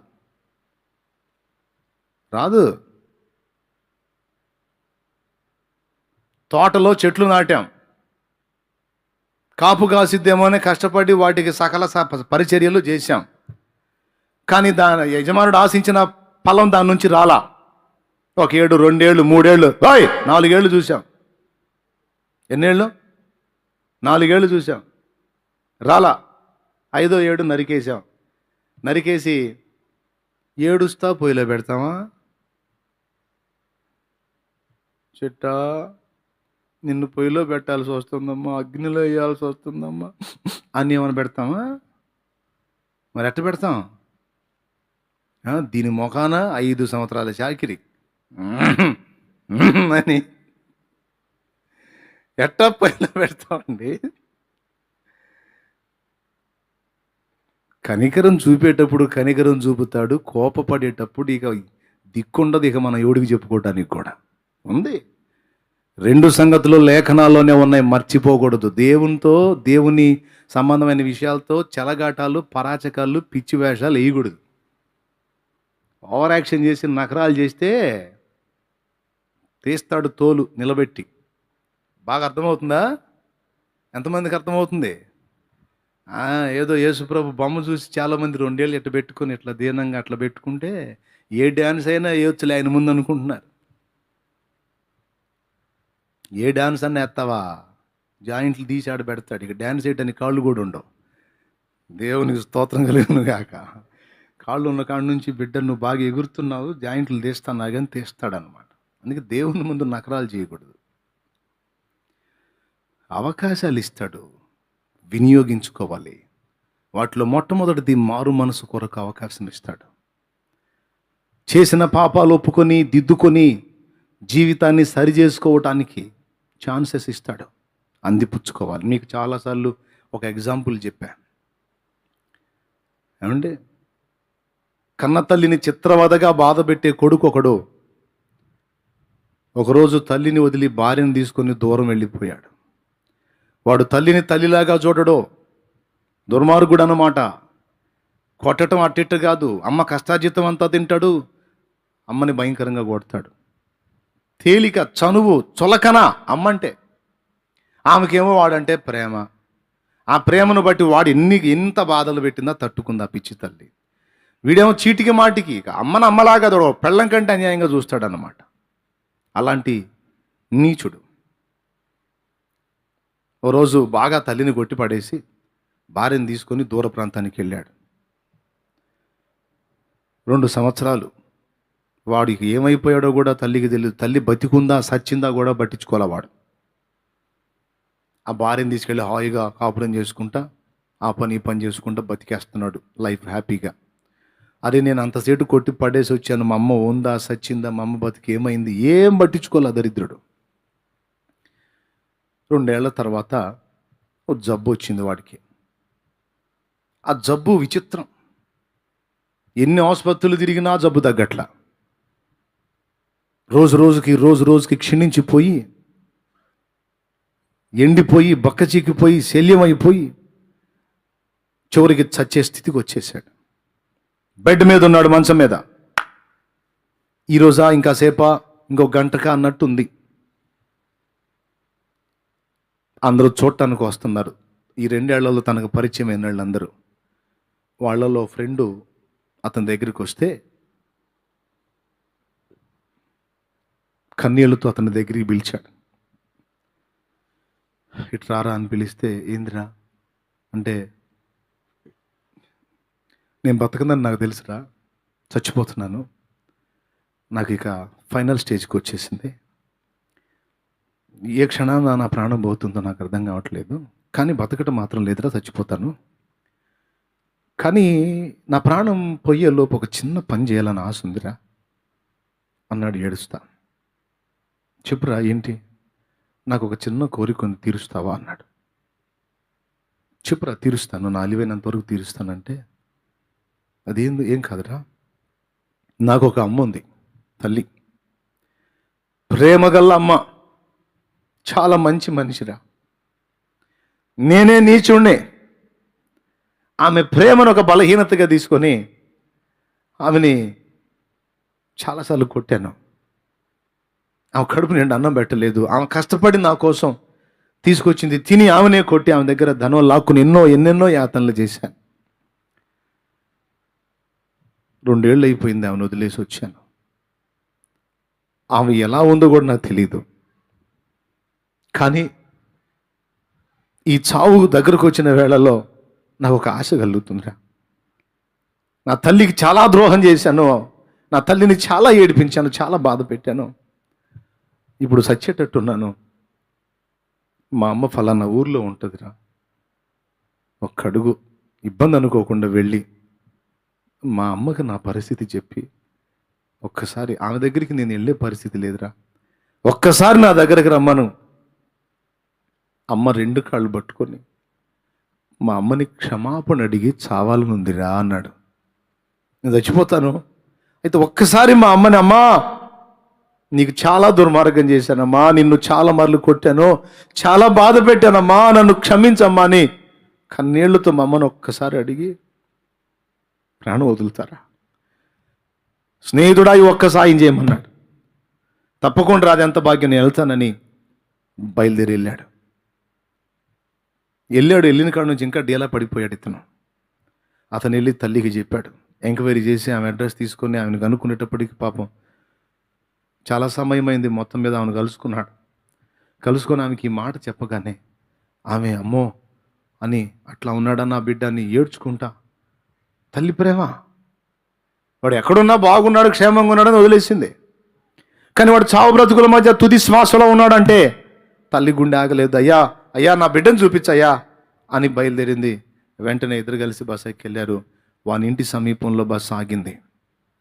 అయితే వాని ఇంటి నిండా జనం ఉన్నారు, బయట లోపల ఫుల్గా జనం ఉన్నారు. ఎందుకంటే ఇక చివరి స్టేజ్లో ఉన్నాడు. ఆ గుటక పడని స్థితిలోకి, ఆ కళ్ళు, ఆ రెప్పలు కూడా కొట్టే పరిస్థితి ఆగిపోయే కండిషన్లోకి వచ్చేసాడు. చివరి నిమిషంలో ఉన్నాడు. కరెక్ట్గా అప్పుడే బస్సు దిగింది. పరిగెత్తుకుంటా వాళ్ళ అమ్మ వస్తుంది. అక్కడ ఉన్నోళ్ళు అనుకున్నారు, ఎవరా వచ్చి ఆమె ఎవరంటే ఆమె వాని తల్లి అని చెప్పాడు తీసుకొచ్చేవాడు. అవునవునా వాళ్ళ అమ్మ వచ్చేది, అయ్యయ్యో అని వీడిని తట్టుతున్నారు. అయ్యా అదిగో నువ్వు అమ్మ అని కలవరించాక అమ్మ వస్తుంది, ఒక్క నిమిషం ఆగయ్యా, అదిగో అమ్మ వచ్చింది వాకిటి దగ్గరకు వచ్చిందని అంటూనే ఉన్నారు. ఆమె వాకిటి దగ్గరకు అట్లా ఎంటర్ అయింది, చచ్చిపోయాడు.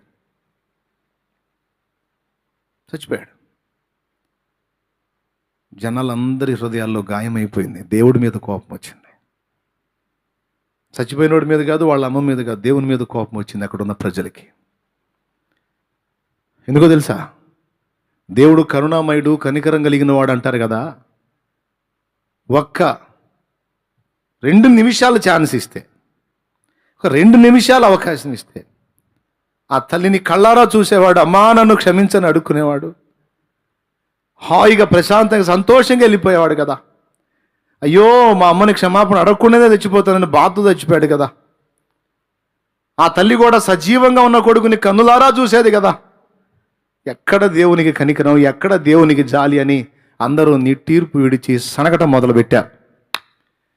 అప్పుడు అక్కడే ఉన్న ఒక దేవుని సంబంధి, వాని జీవితాన్ని ఎరిగినటువంటి ఆ స్నేహితుడు అన్నాడు, ఎందుకు మీరందరూ తలా ఒక మాట సణుగుతున్నారు అంటే, మరి లేకపోతే ఏందయ్యా, దేవుడు అంటే దేవుడు ఎక్కడున్నాడు? దేవుడు చూడు ఎంత హృదయ విదారకంగా ఉందో ఈ సన్నివేశం అని మాట్లాడుతూ అతనితో, అంటే మీరు ఏం అడుగుతున్నారు, ఏంది మీ బాధ ఏందంటే, 2 నిమిషాలు అవకాశం ఇస్తే ఎంత బాగుండు దేవుడు.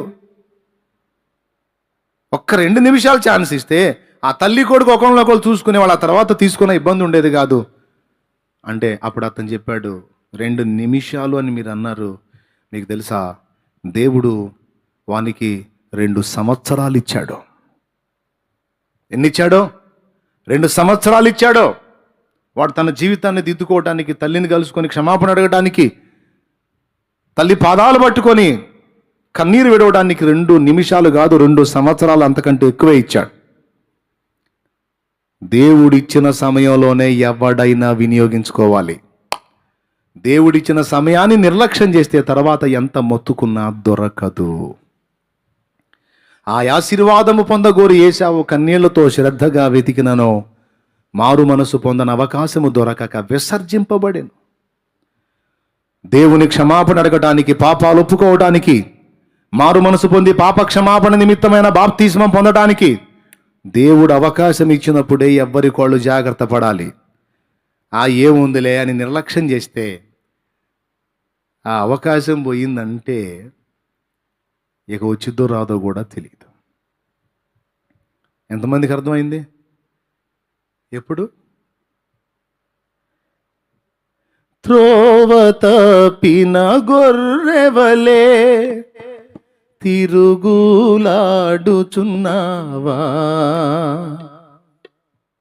పాడతారా?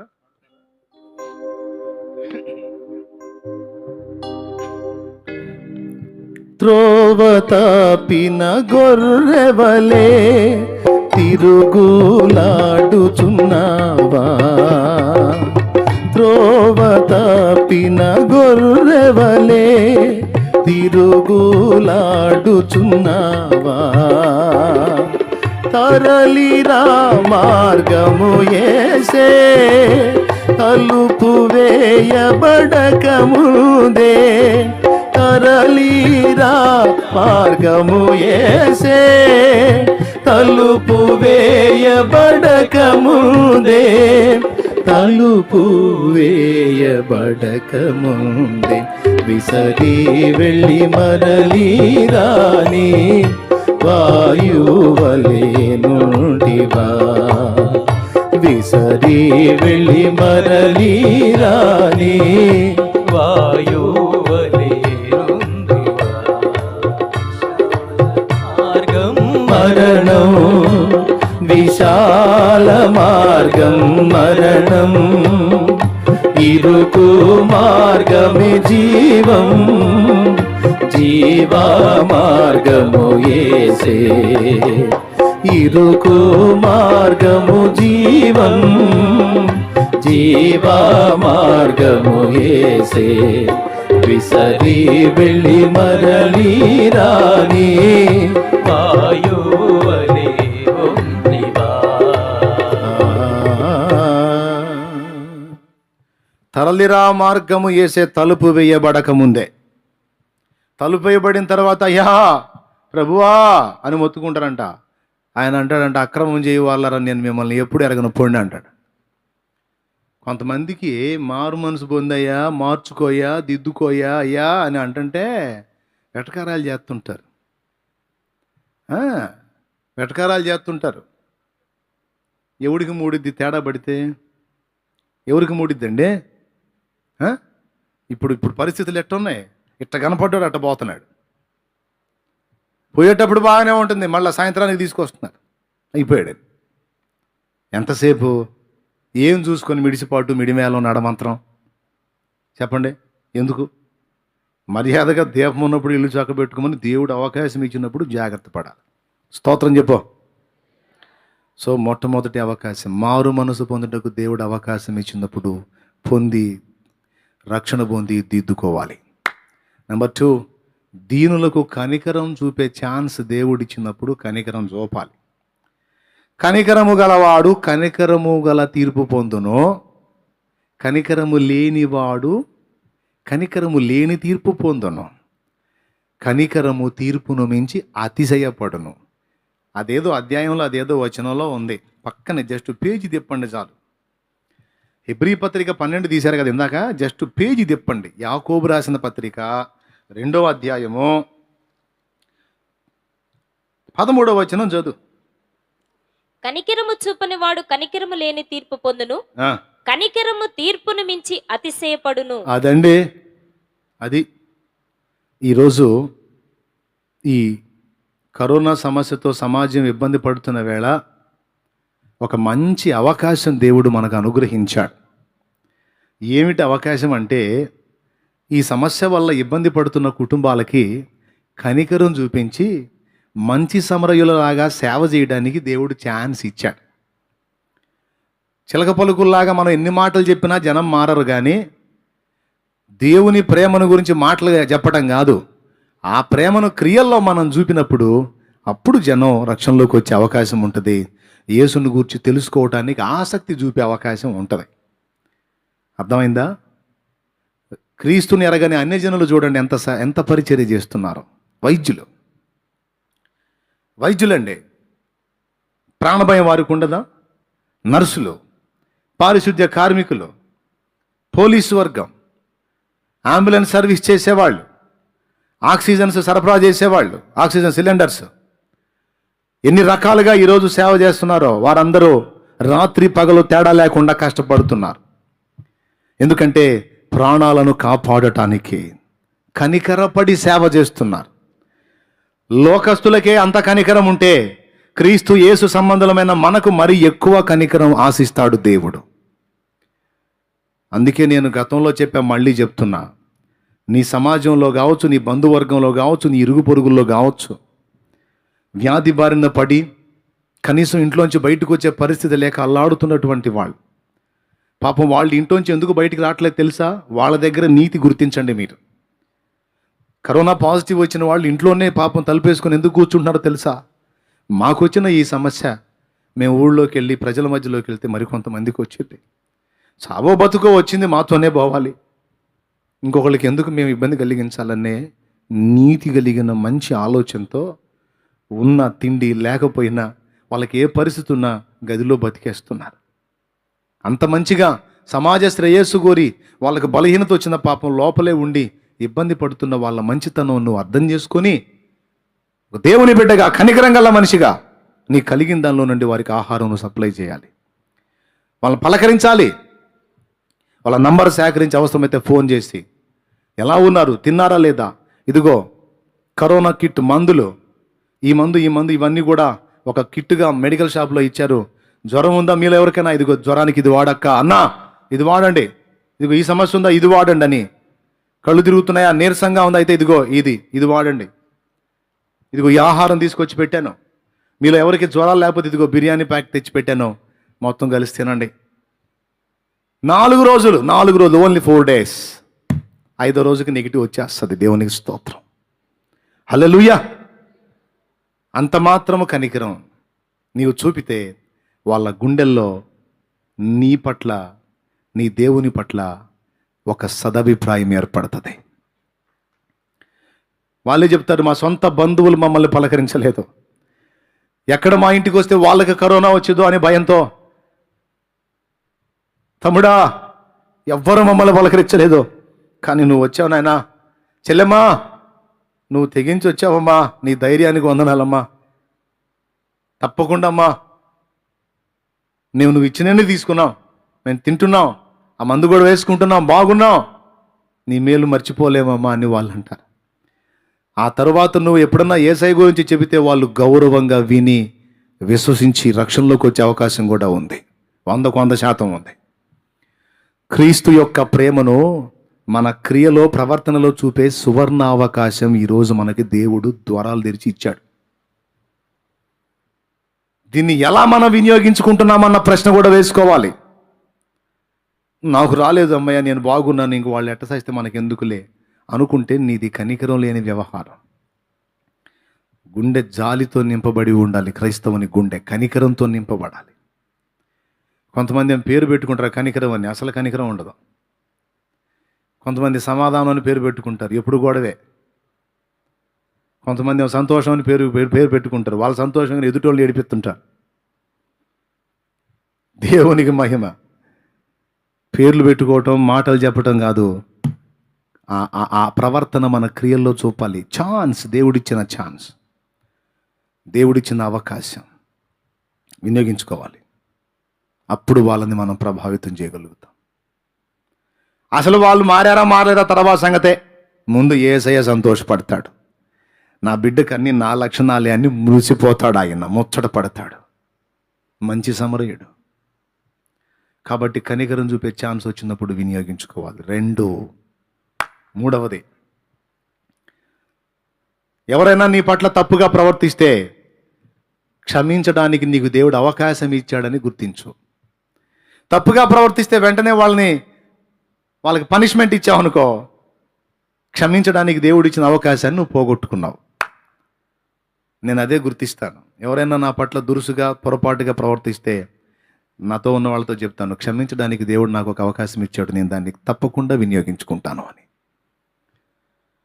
ఎంతోమంది నన్ను విసిగించిన వాళ్ళు, ఏడిపించిన వాళ్ళు, దుఃఖపెట్టిన వాళ్ళు సైతం కనిపిస్తే ఏ ఫీలింగ్ లేకుండా పలకరించి వాళ్ళని చేర్చుకోవడానికి ఏ సందేహం లేకుండా ఇష్టపడతా.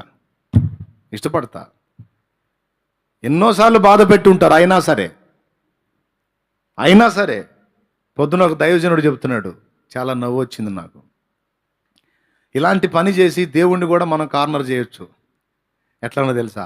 దేవా, వీడు నన్ను చాలాసార్లు ఇబ్బంది పెట్టాడు, విసిగించాడు, ఆయన నేను క్షమిస్తున్నా, మరి నా విషయంలో కూడా నువ్వు అంతే ఉండాలి. మరి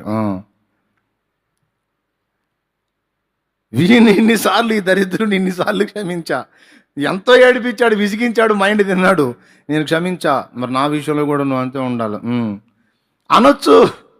దేవుడు కూడా ఓకే అంటాడు. దేవుడు కూడా, ఎందుకంటే నీవు తీర్పు చొప్పున నీకు తీర్పు తీరుస్తాను, నువ్వు కొలత చొప్పున నీకు ఇస్తా అన్నాడు కదా. కొంతమంది బుద్ధి ఎలా ఉంటుందంటే, వాళ్ళు ఎన్ని తప్పులు చేసినా ఎదుటోళ్ళు క్షమించాలి, వాళ్ళు ఎంత ఏడిపించినా ఎదుటోళ్ళని వాళ్ళు భరించాలి, వాళ్ళు వీళ్ళ పట్ల ఒక తప్పు చేస్తే అస్సలు సహించరు, వెంటనే ధ్వజం ఎత్తుతారు. ఇక దరిద్ర మైండ్లు మన దగ్గర ఉండకూడదు. అట్లాంటి మైండ్లు. ఎన్ని పర్యాయములు నేను నా సహోదరుని క్షమించాలి ప్రభువా అని పేతురు అడిగాడు. 7 మార్లు మట్టుగా. నా సహోదరుడు నా ఎడల తప్పిదం చేస్తే ఎన్ని మార్లు నేను క్షమించాలి? ఒక 7 సార్లు సరిపోద్దా? 7 సార్లు సరిపోద్దా? యేసయ్య ఏమన్నాడు తెలుసా? 7 సార్లా? 7 సార్లు నువ్వు క్షమిస్తే నిన్ను కూడా 7 సార్లే క్షమించాల్సి వచ్చింది. మరి అమ్మ బాబోయ్, మరి నువ్వు జీవితకాలం చేసిన పొరపాట్లన్నీ క్షమాపణ పొందాలని కోరుకుంటున్నావా? మరి అంతేగా ప్రభువా, మరి అట్లయితే నీ ఎడల తప్పు చేసిన వారిని కూడా జీవితకాలం క్షమించు. 7 మార్ల మట్టుకేనంటే 70 ఏళ్ల మారుల మట్టుకు అన్నాడు. దేవునికి స్తోత్రం కలుగును గాక. 70 ఏళ్ల మారుల మట్టుకు అంటే 90వ కీర్తన, నరుని ఆయుష్కాలము 70 సంవత్సరములు. అధిక బలమున్నా 80 పక్కన పెడదాం, మనం 70 ఫైనల్ చేసుకుందాం. ఎక్కువ శాతం మంది 70నే ఫైనల్ చేసుకోవాలి. అందుకే చెప్తున్నా, 70 దాటారంటే 80, 90 ఇబ్బంది ఉండదు. ఇక 70లోనే చాలామంది క్లైమాక్స్కి వెళ్ళిపోతారు. శుభరావు తెలుసా నీకు? 72, 71, 73, 75, 78, 79 అంతా 70 నుంచి 80 మధ్యలో. అందుకే నేను కూడా దేవుడు ఒకవేళ ఆయుష్ ఇస్తే నేను కూడా అక్కడికే కొలత వేసుకున్నాను. నేనైతే ఒక 60, ఒక 70 ఇంకా అదనంగా శక్తి ఇచ్చి బతకనెత్తే స్తోత్రం. ఉండి ఏం చేద్దాం, ఈ లోపు ఆయన రాకడ వచ్చిందని ఒక నమ్మకం. వస్తే శుభ్రంగా ఆగి వెళ్ళిపోదాం. పరలోకమేనా అంతఃపురం అనుకుంటూ పోదు. కాబట్టి ఎన్ని మార్లు క్షమించాలి ఆయన? 70 ఏళ్ల మారుల మట్టుకు. స్తోత్రం. అది విషయం. అంతేగాని ఎన్నిసార్లు క్షమిస్తారైంది?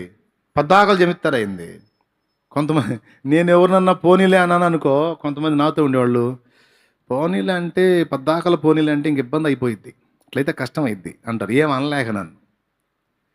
అరే నాకు లేని కష్టం మీకెందుకురా? నాకు లేని ఇబ్బంది మీకెందుకమ్మా? నీకు లేదు, నీకు ఉండదు. వాళ్ళు చేసిన పనులకు నీకు బాధ కలుగుతుంటే మాకు బాధ కలుగుతుంటుంది అంటారు. అయినా పర్లేదు, వాళ్ళు బాధ పెట్టినా ఓర్చుకుంటా. వాళ్ళు ఒకవేళ మళ్ళా కనికరం కోరి నన్ను ఆశ్రయిస్తే తప్పకుండా క్షమిస్తా. ఎందుకంటే ఎన్నో మారులు ఆయన్ని విసిగించాను నేను. ఎన్నో మారులు నే జారిపోయిన, ఎన్నో మారులు నే తొలగిపోయిన, ఎన్నో మారులు నే జారిపోయిన, ఎన్నో మారులు నే తొలగిపోయిన, ఎన్నడైనా నన్ను విడనాడక, ఎన్నడైనా నన్ను విడనాడక వెనుబడించిన ప్రేమ, కృపలో నిలిపిన ప్రేమ, వెంబడించిన ప్రేమ, కృపలో నిలిపిన ప్రేమ, మరువలేదయ్యా నీ ప్రేమ, విడువలేదయ్యా, మరువలేదయ్యా నీ ప్రేమ, విడువలేదయ్యా, మరువలేదయ్యా, విడువలేదయ్యా, మరువలేదయ్యా, విడువలేదయ్యా, మరువలేదయ్యా నీ ప్రేమ, ప్రైజ్ ద లార్డ్. ఎన్నో మార్లు మనల్ని క్షమించి, ప్రేమించి, కనికరించి, కృప చూపితే మనమేమో రోజు అడుగుతాం, యేసయ్యా నా పాపాలన్నీ క్షమించయ్యా. లోపల మౌనం మాట, నేను మాత్రం ఎవరిని క్షమించను ప్రభు. ఎంత దరిద్రం ఇది. నువ్వేమో ఎవరిని క్షమించవా, నిన్నే రోజు ప్రతిదీ క్షమించాలా. ఆయన కూడా చూస్తూ ఉంటాడు, అరే అడుగుతున్నావు కాస్త ఏమన్నా నీకు దిమాకు ఉందని అడుగుతాడు. అడిగేటప్పుడు సిగ్గు శరం ఉంటుందంటే, సిగ్గు శరం ఉందా నీకు అసలు? సిగ్గు లేకేం ప్రభా, చాలా బాగుంది ప్రభా సిగ్గు. మరి అవతలోని నువ్వు క్షమిస్తే కదరా నేను కూడా హృదయపూర్వకంగా నిన్ను క్షమించడానికి. నువ్వేమో అవతలోడు ఎంత చేసినా తుస్సుమని లేగుస్తావా, నేనేమో నువ్వు ఎంతెంత చేసినా నీ బిడ్డను ప్రభా నాకు బిస్కెట్లు వేసి కాకపడతావా? నీవు కొలుచు కొలత చొప్పుననే నీకు కొలవబడను. పరలోక ప్రార్థన నేర్పిస్తూ మత్తయి సువార్త 6లో ఆ కింద అంటాడు, మనుష్యుల అపరాధములను మీరు క్షమించిన ఎడల మీ పరలోకపు తండ్రియు మీ అపరాధములు క్షమించు. కాబట్టి ఎవరైనా నిన్ను ఇబ్బంది పెట్టి, బాధ పెట్టి, గాయపెట్టి, దుఃఖపెడితే క్షమించే సువర్ణావకాశం దేవుడు నీకు ఇచ్చాడని గుర్తుపట్టి క్షమించి నీవు కనికరం చూపినట్లయితే దేవుని దగ్గర నుండి అదే పొందుతావు. నేను క్షమించను అంటే అంతే, అదే మాట నీ జీవితంలో కూడా, నీ విషయంలో కూడా నేను అలానే కలిగి ఉంటాను లెప్పో అంటాడు ఆయన. అమ్మో, దేవుని దగ్గర క్షమాపణ దొరక్కపోతే ఇక పోవటమే పాతాళానికి, ఎందుకు వచ్చిన గొడవ. అందుకే క్షమించే అవకాశం వినియోగించుకో. ఎవరైనా నిన్ను బాగా ఏడిపించారనుకో, సహించే అవకాశం ఇచ్చాడు దేవుడు. సహనం, ఓర్పు అనే దానిలో నిన్ను పరిపూర్ణతలోకి తీసుకొని రావడానికి దేవుడు ఛాన్స్ ఇచ్చాడు. ఓసారి ఒక కోడలు నా దగ్గరకు వచ్చింది, మా అత్త దుర్మార్గురాలన్నా అంది. మంచిదమ్మా అన్నాను నేను. దుర్మార్గురాలు అంటే మంచిదంటావు ఏందన్నా? మామూలు దుర్మార్గురాలు కాదన్నా, నన్ను అల్లాడిస్తుంది అంది అని బోర్ నేర్చింది. ఆమె చెప్పిన సోదంతా విన్నా నేను. ఏమరా అవతల బాధలు చెబితే నీకు సోదా అనకండి. ఇప్పుడు వాళ్ళు మొదలు పెట్టగానే మ్యాటర్ నాకు అర్థమైపోయింది, అయినా నాకు అర్థం కానట్టు చెబుతానే ఉంటారు. ఇక ఓకే ఓకే నాకు అర్థమైంది, అయినా సరే ఆగరు, ఇక చెబుతానే ఉంటారు. నేను ఎంతోమందిని ఇప్పుడు దాదాపు ఈ 15 సంవత్సరాల సేవలో కావచ్చు, అంతకుముందు నేను చెప్పాక చిన్న ప్రాయము నుండే 8 ఏళ్ల ప్రాయము నుండే మనుషుల సైకాలజీ తెలుసుకోవటం అర్థమైపోయింది నాకు. దేవునికి స్తోత్రం కలుగునుగా. హల్లెలూయా. ఇక్కడ మ్యాటర్ మొదలు పెట్టగానే మొత్తం ఎండింగ్ కూడా అర్థమైపోయింది. అయినా సరే వింటా, మరి వింటేనే కొంచెం ఆనందం వాళ్ళకి కూడా. అంతా విన్న తర్వాత ఇప్పుడు నేను ఏం చేయమంటావు తల్లి అన్న, ప్రార్థన చేయన్నా. ఏమని అన్న, ఏమని ఉందన్న, మత్త మారాలని చెయ్యన్నా అంది. సరే నువ్వేమనుకోనంటే ఒక మాట చెబుతా అన్న. చెప్పన్నా. మెత్త మార్పు కోసం కాదు కానీ నీ మార్పు కోసం ప్రార్థన చేస్తా అన్న. ఆశ్చర్యంగా చూసింది. అనవు టార్చర్ చేస్తుంది నేను కాదు, మత్త నన్ను చేస్తుంది. మార్పు ఆమెలో రావాలి. అందుకోసం చేయన్నాడు. కాదమ్మా, ఆమె అంతే ఉండని, నీలో మార్పు రావాలని చేస్తా. నువ్వు దేవుని ముందు ఉండి అనాల్సింది ఏంటో తెలుసా? దేవా, ఆమె బలహీనరాలనుకో, ఆ బలహీనరాలు నన్ను బాధ పెడితే ఆ కొద్దిపాటి బాధను సహించలేనంత బలహీనరాలుగా నేనున్నానేందయ్యా? ఆ చిన్నపాటి బాధను కూడా ఓర్చుకోలేని దరిద్ర స్థితిలో నేనున్నానేంది ప్రభువా? అర్థం కాలేదా? కొద్దిగా ఇది కరెక్ట్గా పనిచేస్తే అర్థమైంది నేను చెప్పిన మ్యాటర్. ఈ కొద్దిపాటి బాధను కూడా తట్టుకోలేక నేను ఇంత ఇబ్బంది పడిపోతున్నాను. నేనేంది నాయన ఎంత బలహీనంగా ఉన్నాను? దేవా, నేను ఇలాగ ఉండకూడదు. ఆమె ఇదే కాదు, ఇంకా ఇంత టార్చర్ పెట్టినా సహించి ఓర్చుకోగల సామర్థ్యము నాలో పెంపొందించు నాయన. నా విషయంలో ఎంతో శ్రద్ధ నిలిపే నువ్వు ఇతరులు నన్ను టార్చర్ చేయడానికి అప్పజెప్పావు అంటే నాలో ఓర్పు పర్సంటేజ్ పెంచడానికి నువ్వు పూనుకున్నావని నాకు అర్థమైంది. లేకపోతే వాళ్ళెవరు ప్రభు నన్ను అని బతకడానికి నీ ముందు? వాళ్ళు అని కూడా వాళ్ళు క్షేమంగా ఉన్నారు, నాకు ఈ నొప్పి, మాటల నొప్పి తగులుతుందంటే నీ అనుమతి లేకుండా తగులుతుందా? నువ్వు అనుమతించావంటే నాలో ఏదో లేనిదాన్ని ఒకదాన్ని తీసుకొని రావడానికి ట్రై చేస్తున్నావు. ఏంటంటే ఓర్పు. కాబట్టి ఆ మనిషి అందనుకో, దాన్ని తట్టుకునే ఓర్పు లేని బలహీనరాలుగా నేను ఉన్నందుకు నన్ను క్షమించు. ఆ మాటలు కాదు, ఇంకా అంతైనా, ఇంకా అంత టార్చర్ అయినా ఓర్చుకోవడానికి నాకు శక్తినివ్వు అని నువ్వు అడిగినప్పుడు నువ్వు పరిణతి చెందిన బిడ్డగా దేవుడు గ్రహిస్తాడు. ఆ శోధన నీకు లేకుండా తీసేయచ్చు ఒక దెబ్బతో యేసునామల్లో. అయిపోయింది. ఆయన అనుకున్న కొలత నీలో వచ్చింది. అంటే ఓర్పు కోసమే ఇవన్నీ అర్థం వస్తున్నాయి నీ మీదకి. ఓర్పు, నీలో ఓర్పు పెంచడానికి రకరకాల మాటలన్నీ నీకు తగులుతున్నాయి అనేది నీకు అర్థమైన నాడు, ఇది నువ్వు గుర్తుపట్టి ఆ విషయంలో నువ్వు సాధన చేయటం మొదలుపెట్టిన నాడు ఆయన అనుకున్న కొలత నీలోకి వచ్చేస్తుంది. కనుక ఇక నీకు ఆ మాటల నొప్పి తగలకుండా తప్పిస్తాడు. అది నీకు అర్థం కానంత వరకు, నిన్ను ఇబ్బంది పెట్టే వాళ్ళందరినీ నువ్వు శత్రువులుగా భావించి ద్వేషించేంత వరకు అది కంటిన్యూ అవుతానే ఉంటుంది. ఎప్పుడైతే వాటిని తట్టుకోవడానికి నాకు ఓర్పుని, వాళ్ళు బలహీనలైతే కావచ్చు కానీ నేను బలహీనరాలుగా ఉండకూడదు, బలహీనుడిగా ఉండకూడదు ప్రభువా, నాలో ఓర్పు పర్సంటేజ్ పెంచని నువ్వు అడిగిన నాడు నీలో పరిణతిని దేవుడు గుర్తిస్తాడు. ఆ వ్యక్తుల్లో మార్పు కలిగించి ఇక నిన్ను టార్చర్ కాకుండా వాళ్ళని ప్రేమించేటట్టు దేవుడు చేస్తాడు. హల్లెలూయా. ఎంతమందికి అర్థమవుతుందో ఏ సంగతం మరి. కాబట్టి అవకాశం ఇస్తున్నాడు. ఇతరుల మాటల నొప్పి నీకు తగులుతుందంటే ఓర్చుకునే ఛాన్స్ నీకు ఇచ్చాడు. ఇతరులు నీ ఎడల అపరాధం చేశారంటే క్షమించే ఛాన్స్ నీకు ఇచ్చాడు. మారు మనసు పొందే ఛాన్స్ ఇచ్చాడు. ఆపదలో ఉన్న వాళ్ళు నీ ముందుకు వచ్చారంటే హలో కనికరిని చూపే ఛాన్స్ ఇచ్చాడు. అవకాశం ఇచ్చాడు, వినియోగించుకో. 4 సంగతులు. పిల్లలు లేరు, పిల్లలు లేరు, పిల్లలు లేరు, పిల్లలు లేరు అని కొంతమంది నన్ను అల్లాడిస్తూ ఉంటారు. ఏమని? బోర్ని ఏడుస్తారు, చచ్చిపోవాలనిపిస్తుందన్నయ్య అంటారు. ఎందుకమ్మా? పిల్లలు లేరు అన్నయ్య. నేను చెబుతున్నా, లోకం మొత్తానికి పిల్లల్నిచ్చి నీకెందుకు ఇలా? లోకంలో ఉన్న సకల మానవులకు పిల్లల్నిచ్చి నీకెందుకు ఇవ్వలా? ఎందుకు ఇవ్వలేదంటే ఒక కారణం ఉంది.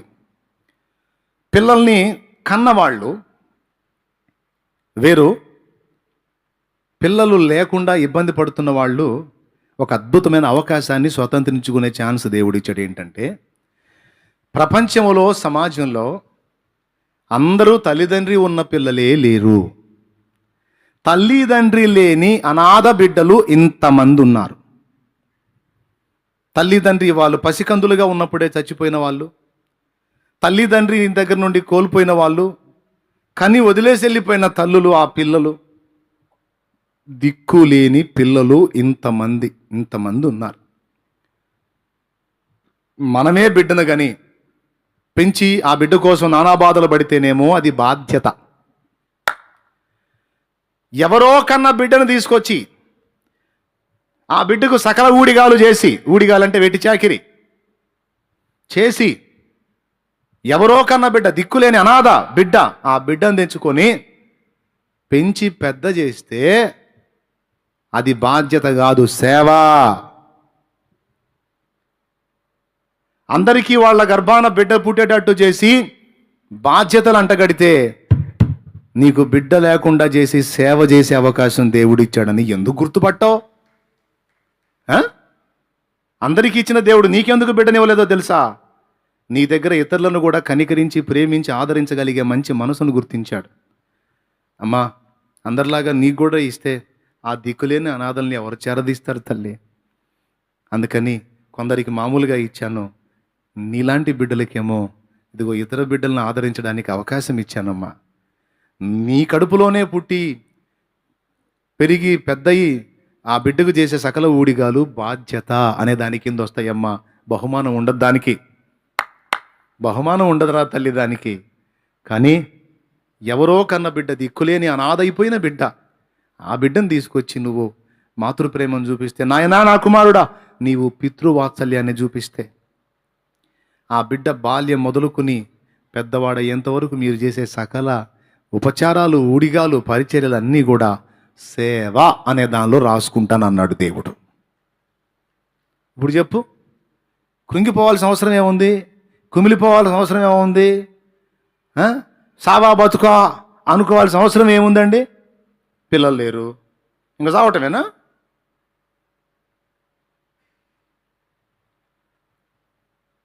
ముగ్గురునైనా సరే ఛాన్స్ ఇస్తే కని పెంచి పెద్ద చేయడానికి ఇష్టపడతావుగా, ఇద్దరిని తీసుకోనరా పసిబిడ్డల్ని. ఒక బిడ్డను కొంచెం లైన్లోకి వచ్చిన దాకా తీసుకొచ్చి పెంచు, తర్వాత ఇంకొక బిడ్డను తీసుకొచ్చి పెంచు, ఇద్దరిని అనాథల్నే తీసుకోనరా. దేవుడు మెచ్చుకుంటాడా మెచ్చుకోడా? ఏది సేవ, ఏది బాధ్యత? మన నుండి కలిగిన సంతానానికి చేసేదేమో పెద్దగా చెప్పండి. ఓకే, కొంతమంది పెద్దోళ్ళు నాకు అమ్మా నాన్న లేరు, అమ్మా నాన్న లేని ఒంటరిని అంటారు.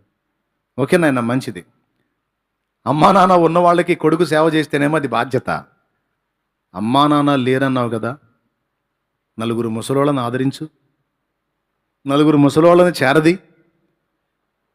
వాళ్ళని పట్టించుకోకుండా, ప్రేమ చూపే మార్గం లేకుండా అల్లాడిపోతున్న వృద్ధుల్ని కనిపెట్టి వాళ్ళకు పట్టెడు అన్నం పెట్టు, వస్త్రం ఇచ్చి వాళ్ళని పలకరించు. మమ్మల్ని అంటూ గుర్తుపట్టే బిడ్డ ఉన్నాడని అనిపించు వాళ్ళకే. నువ్వెందుకు అనాథవుతావు? నీకు కన్న తల్లిదండ్రి దూరం అయిపోయినా పెద్దలను తల్లిదండ్రులుగా స్వీకరించినందున వారికి చేస్తే అది సేవ అని రాసుకుంటాడు యేసయ్య.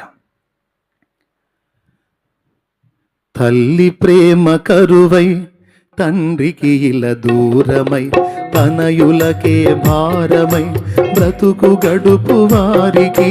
తల్లి ప్రేమ కరువై తండ్రికి ఇలా దూరమై, తనయులకే భారమై బ్రతుకు గడుపు వారికి. ఉన్నదా అనాథలకు సహాయం, ఉన్నదా అభాగ్యులకాశ్రయము, ఉన్నదా అనాథలకు సహాయం, ఉన్నదా అభాగ్యులకాశ్రయము. నీవే లేకపోతే నేనేమైయుందును దేవా, నీవే లేకపోతే నేనేమైయుందును దేవా. ఉన్నావు నాకై ఇమ్మానుయేలుగా, ఉన్నావు తోడై యెహోవా షమ్మాగా. ఉన్నావు ఇమ్మానుయేలుగా, ఉంటావు తోడై యెహోవా షమ్మాగా. ఎవరున్నారని, ఎప్పుడుంటారని చితికిన బ్రతుకున ఆశ్రయమెవరని. ఎవరున్నారని, ఎప్పుడుంటారని చితికిన బ్రతుకున ఆశ్రయమెవరని. నీవే లేకపోతే నేనేమైయుందును దేవా, నీవే లేకపోతే నేనేమైయుందును దేవా. ఉన్నావు నాకై ఇమ్మానుయేలుగా, ఉన్నావు తోడై తోడై యెహోవా షమ్లాగా ఉన్నావు నాకై ఇమ్మానుయేలుగా ఉంటావు తోడై యెహోవా షమ్లాగా. Praise the lord. ఉన్నదా అనాథలకు సహాయం, ఉన్నదా అభాగ్యులకాశ్రయము. తల్లి ప్రేమ కరువై తండ్రికి ఇలా దూరమై ఉన్నవాళ్ళు అనాథ బిడ్డలు, తనయులకే భారమై ఉన్నవాళ్ళు ముసలి వాళ్ళైన తల్లిదండ్రులు. ఈరోజు వృద్ధాశ్రమాలు కళకళ కళకళలాడిపోతున్నాయి. పాపం ఆ ఇల్లు ఆ ముసలి వాళ్ళని పలకరిస్తే కనీసం 4-5 పిల్లలు ఉంటున్నారు ఒక్కొక్కరికి. ఎందుకమ్మా మరి నువ్వు ఇక్కడ ఉన్నావంటే, అయ్యా రెక్కలు వచ్చినాయి పక్షులు ఎగిరిపోయినాయి బాబా, రెక్కలు వచ్చినాయి పక్షులు ఎగిరిపోయినాయి. వాళ్ళ ఆనందం వాళ్ళది. జవసత్వాలు ఉడిగిపోయి కాటికి కాలు దాచుకుంటాను. ఇంకెవరికి పనికి వస్తాను బాబా, నేను ఎవరికి పనికి వస్తాను? ఏ కొడుకు చేర్చుకోలేదా? ఎందుకు లేయా, వాళ్ళ గురించి ఎందుకు లేయా, ఎందుకు మళ్ళీ గుర్తు చేస్తావు బాబా? ఇట్లా తిరిగి కళ్ళు తుడుచుకుంటుంటారు, ఇటు తిరిగి కళ్ళు తుడుచుకుంటుంటారు. తాతయ్య, పెద్దాయనా, పిల్లలు లేరా? లాగేం బాబు, 4 ఉన్నారు. ఆడపిల్ల ఎంతమంది? 2 ఆడపిల్ల 2 మగపిల్లలు బాబు. మరి ఇదేం తాతయ్య నువ్వు ఎక్కడున్నావు? ఏముందిలేయా, వాళ్ళకి ఏదో కొంచెం ఇబ్బందిగా ఉంది నా వ్యవహారం. పనికిరానుగా నేను, పనికొచ్చి ఏదో ఒకటి చేస్తా, వాళ్ళకి ఏదో ఉపయోగపడితే ఉంచుకుంటారు. పనికిరాను కదా బాబు, ఇంకెందుకు నేను? అందుకే వాళ్ళొక మాట, వీళ్ళొక మాట, వాళ్ళొక మాట, వీళ్ళొక మాట అని ఆ మాటలని తట్టుకోలేక ఆలోచించుకొని నేనే చచ్చిపోదామని వచ్చాను బాబు. రైలు పట్టాల మీద వండుకుంటే రైలు వెళ్ళిపోయింది, ప్రశాంతంగా ప్రాణం పోయింది అనుకున్నాను. ఎవరో మహారాజ్ చూశాడు, పిచ్చోడా సావటం ఎందుకు, కమ్మగా చూసే స్థలం ఉంది, ఇలాంటి వాళ్ళని చూసే స్థలం ఉందని తెచ్చి నన్ను వదిలిపెట్టారు బాబు. ఆ రోజు నుంచి అంత ముద్ద పెడుతున్నారు, ఇక్కడ తింటున్నాను. ఏదో ఆ ముసలోడు నా బతుకు నేనే అనుకున్నాను. ప్రపంచంలో దరిద్రుని కదిలిస్తే కన్నీళ్ళే. ఎంతమంది తీసుకొచ్చి ఎన్ని పదార్థాలు పెట్టినా వాళ్ళ చూపు తలుపు వైపే, వాకిలి వైపే. గదిలో కూర్చుంటారా, వాళ్ళ చూపు ఆ వాకిలికి వెళ్ళే ఉంటుంది. ఎందుకు తెలుసా? ఏ క్షణాన్న కొడుకు వస్తాడేమో, కూతురు వస్తుందేమో, మనవడు వస్తాడేమో, మనవరాలు వచ్చిద్దేమో. ఇంకో సంగతి చెప్పనా, వాళ్ళ మనసు చూడండి. వాళ్ళు వీళ్ళు ఇచ్చిన పైసలు కానీ ఏదైనా ఉంటే దాచి పెట్టుకుంటారు. ఎందుకో తెలుసా? కూతురు వస్తే, కొడుకు వస్తేనో, ఆ మనవడు వస్తేనో, మనవరాలు వస్తేనో వాళ్ళ చేతుల్లో పెట్టి పంపించాలని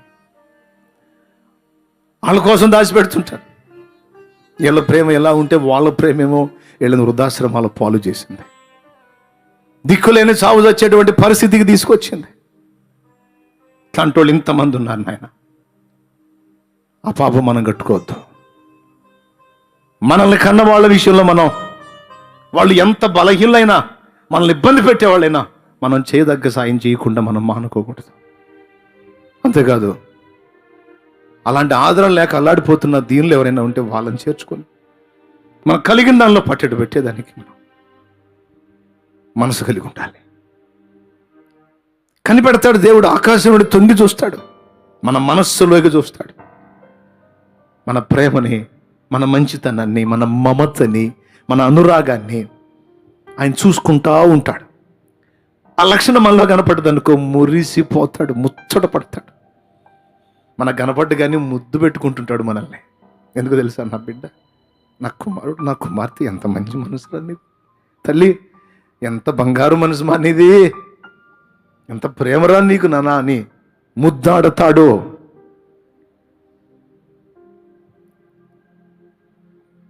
ఛాన్స్ ఇచ్చాడు. తల్లిదండ్రి లేని అనాథ బిడ్డలు తెచ్చుకొని పెంచు. నీ కడుపునే పుట్టాలా? నీ కడుపునే పుట్టాలా? మరి కడుపులోనే కన్నారు. మరి ఎందుకని వృద్ధాశ్రమాల పాలయ్యారు? కొంతమంది ఉన్నారు పాపం అట్లనే తెచ్చి పెంచుకున్నారు. కన్న ప్రేమ కన్నా పెంచిన ప్రేమ గొప్పదని లోకంలో సామెత ఒకటి ఉంది. కన్నవాళ్లే కొంతమందిని కాలు బట్టి బయటికి కాటికి లాగుతుంటే ఇట్లనే అనాథలుగా ఉన్న వాళ్ళని తెచ్చుకొని పెంచుకొని పెద్ద చేసిన వాళ్ళకి ఆ పిల్లలు ఉపయోగపడ్డారు. తర్వాత పెద్ద అయిన తర్వాత విషయం తెలుసుకొని ఈ తల్లిదండ్రి మా అమ్మా నాన్న, వీళ్ళే అమ్మా నాన్న అనుకుంటాడు వాడు. వాడికి ఏం తెలుసు? అనాథగా ఉన్న నన్ను తెచ్చి ఇంత చేశారంట. వాళ్ళే ఒకవేళ నన్ను చేరదీయకపోతే నేను ఇన్ని రోజులు బతికుండేవాడినో సచ్చేవాడినో తెలియదు. కాబట్టి నా ఊపిరి ఉన్నంత వరకు, వాళ్ళు బతికున్నంత వరకు వాళ్ళని వదలకూడదని చూసిన కొడుకులు కూతుళ్ళు ఉన్నారు. సొంత వాళ్ళే తీసుకెళ్ళి కాటికి లాగిన వాళ్ళు ఉన్నారు. కడుపున కన్న బిడ్డలు. ఒకసారి ఒక పెద్ద ఆయన ఏదో హెల్త్ బాగలేదు, కొడుకు ఆటోలో దేనిలో తీసుకొచ్చి శ్మశానంలో కాటి కాపరికి అప్పచెప్పి 2000 ఇచ్చి వెళ్ళాడంట. కొడుకు 2000 ఇచ్చి. ఎందుకో తెలుసా? ఈ ముసలోడు ఇప్పుడు ఇంకాసేపు చచ్చేటట్టున్నాడు. చచ్చిపోయినా పర్వాలేదు, ఆ చివరి శ్వాసలో ఉన్నాడు కనుక ఆంతను నువ్వు గుంట్లో పెట్టేసినా పర్వాలేదు, నీ ఇష్టం. నిజంగా జరిగింది, అబద్ధం కాదు. టీవీ న్యూస్లో వచ్చింది. ఆంతను పూడ్చిపెట్టినా పర్వాలేదు, ఇగో డబ్బులు దగ్గర పెట్టుకో, అతను ఏదో ఒకటి చేసేసాయి అని అతను అప్పచెప్పి డబ్బులు ఇచ్చి వెళ్ళిపోయాడు. కొడుకు, కన్న కొడుకు. తీరా చూస్తే ముసలోడికి ఏ రోగం లేదు, బాగున్నాడు. తిండి తిప్పలు లేక శుష్కించి చిక్కి శల్యమై పట్టించుకునే దిక్కు లేక, ఆదరించే దిక్కు లేక, అంత మందు వెళ్ళేసే దిక్కు లేక ఆ గతి పట్టాడు. తర్వాత ఈ కాటి కాపరి అబ్జర్వ్ చేస్తే బాగానే ఉన్నాడు. కాస్త ఆహారం అది ఇది పెట్టి లైన్లో తీసుకొస్తే మామూలుగా ఉన్నాడు పెద్ద ఆయన. మీడియా పోయి అదంతా మాట్లాడించి ఆయన చేత ఆ పెద్ద ఆయన గురించి చూపించారు. భలే బాధేసింది నాకు. ఎంత దారుణం! కన్న తండ్రి, నాన్న, అమ్మ ఒకసారి తల్లిని చేశారు ఆ పని. బతికున్న దాన్నే తీసుకొచ్చి ముళ్ళ కంపల్లో పడేసిపోయారు. ముసలమ్మనే బతికుంది, బాగానే ఉంది. 5గురు సంతానం ఆమెకు. మళ్ళా ముళ్ళ కంపల్లో పడేశారు. సచిందులని పడేసుకొని పోయారు. బతికింది. అది కూడా మీడియాలోనే మీడియా చూపించింది. తల్లి తండ్రి ఎంత ఊడిగం చేసిద్దమ్మా అమ్మ, ఎత్తిపోసిద్ది. మనల్ని మనం శుభ్రం చేసుకునే తెలివి మనకు వచ్చిందాకా ఇంత ఫీలింగ్ కూడా పెట్టుకోకుండా, అన్నం ప్లేట్లో అన్నం పెట్టుకొని అన్నం తింటా కూడా నువ్వు దరిద్ర పని చేస్తే అన్నం ప్లేట్ అక్కడ పెట్టి చేకడుక్కొని వచ్చి నిన్ను శుభ్రం చేసి అదంతా క్లీన్ చేసి నిన్ను నీట్గా పెట్టిపోయి మళ్ళా ఇంత అసహ్యం లేకుండా అన్నం తింటుంది అమ్మ. ఒకళ్ళు అంటారు మా అమ్మ దుర్మార్గురాలన్నా, మా అమ్మ దుష్టురాలన్నా. అమ్మ దుర్మార్గులు అయితే బతుకున్నావురా నువ్వు? అమ్మ దుష్టురాలైతే బతుకున్నావమ్మా నువ్వు? తన కడుపు కాచుకొని, కడుపు ఎండగట్టుకొని పిల్లలకు కడుపులు నింపుకున్నామ్మా నాన్న. తను తినడానికి ఎన్నో ఆకర్షణీయమైనవన్నీ రోడ్డు మీద కనపడుతున్నా తన నోటిని చంపుకొని తన బిడ్డల నోటికి అందించుకున్నాడు నాన్న. తను చినిగినవి కట్టుకుని తన బిడ్డకి ఎక్కడ తక్కువ లేకుండా మంచి బట్టలు కట్టి పెడతాడు నాన్న. చెప్తున్నాను, అవకాశాలు దేవుడు ఇచ్చాడండి. దేవుడు అవకాశం ఇచ్చాడు. అమ్మని నాన్నని ఆదుకోవడానికి, ఆదరించడానికి, ప్రేమించడానికి. వాళ్ళ జీవితకాలం మన కోసమే ఆ గుండె కొట్టుకుంటా ఉంటుంది. వారిని ఆదరించడానికి, వారికి మమత పంచడానికి ఛాన్స్ ఇచ్చాడు దేవుడు. వినియోగించుకోవాలి. మనసుని కఠినపరుచుకోకూడదు. అందుకే చెప్తున్నా, నీ తల్లిదండ్రిని కలిగి ఉంటే వాళ్ళని ఆదరించు.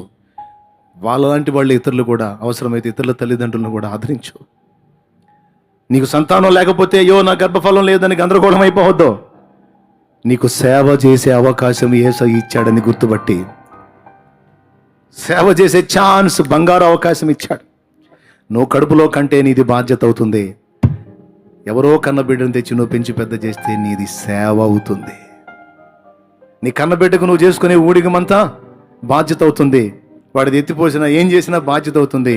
కానీ ఎవరో అనాథ బిడ్డను తెచ్చి నువ్వు వాడికి తెచ్చిన మొదటి రోజు నుంచి చివరి రోజు వరకు నువ్వు చేసే ప్రతి పని డైలీ నీ సేవలో రాస్తాడు. సేవ సేవ సేవ సేవ.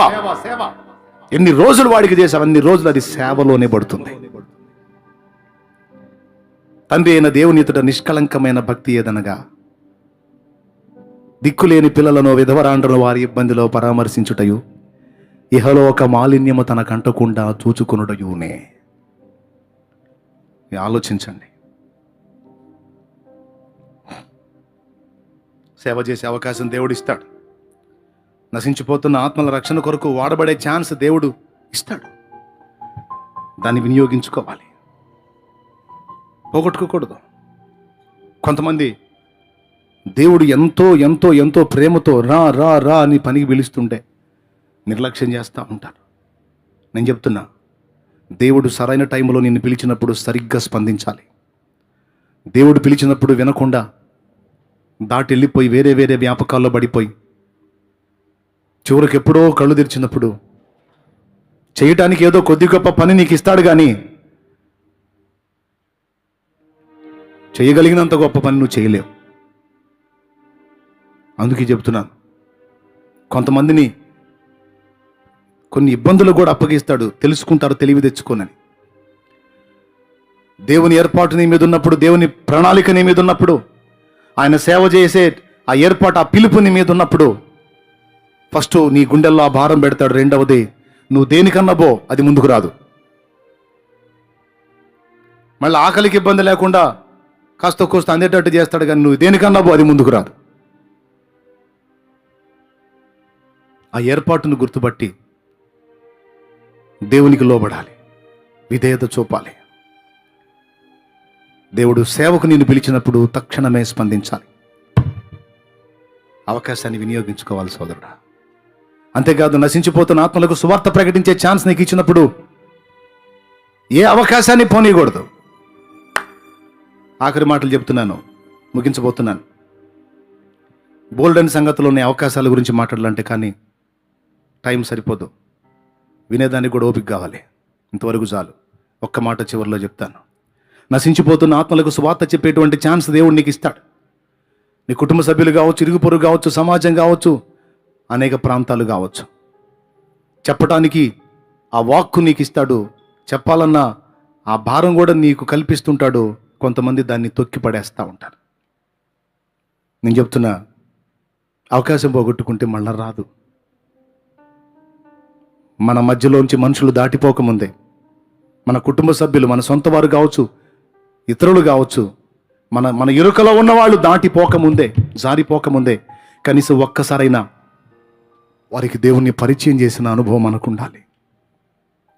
ఒక్క అవకాశం, ఏ అవకాశం వినియోగించుకోనైనా సరే వారికి ప్రకటించాలి. ఛాన్స్ ఇస్తాడు దేవుడు, సువార్త చెప్పే ఛాన్స్ అందిపుచ్చుకోవాలి. దేవునికి మహిమ.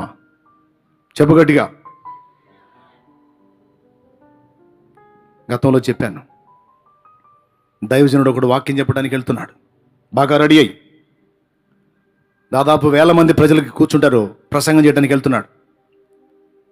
ఇంటికాడ అన్నీ రెడీ అయ్యి బయలుదేరాడు. కొంచెం దూరం వెళ్ళిన తర్వాత కాఫీ తాగాలన్న ప్రేరణ కలుగుతుంది. ఇంటికాడ అన్నీ సిద్ధపరచుకొని వచ్చాను, మళ్ళీ అయింది నాకు కాఫీ తాగాలనిపిస్తుందని ఒక హోటల్ చూసి, ఎందుకో కాఫీ తాగాలనిపిస్తుంది నాకు, ఆ హోటల్లోకి వెళ్ళాలనిపిస్తుంది, కొంచెం కారు ఆపాయి అన్నాడు. కారు ఆపాడు.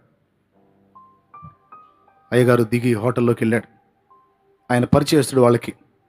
ఆయన చూడగానే వాళ్ళు లేచి నిలబడి, అయ్యగారు వందనాలు, రండి రండి కూర్చోండి అయ్యగారు, చెప్పండి ఏమి ఇవ్వమంటారండి. బాబు ఏమొద్దయ్యా, ఒక కాఫీ తాగాలనిపించి వచ్చాను.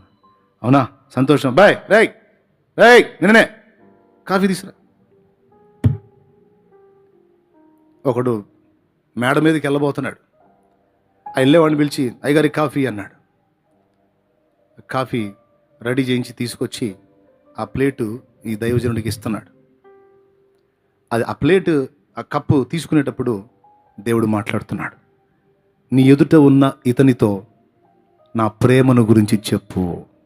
ఒక్క మాట ఏమనంటే, నేను ఆ బిడ్డను ప్రేమిస్తున్నాను, అతనికి నేను తోడై ఉంటాను, కొంచెం ఆదరణ కలిగే మాటలు కొంచెం నా గురించి చెప్పు అని దేవుడు ప్రేరణిస్తున్నాడు. మళ్ళా మాట్లాడుతున్నాడు లోపల.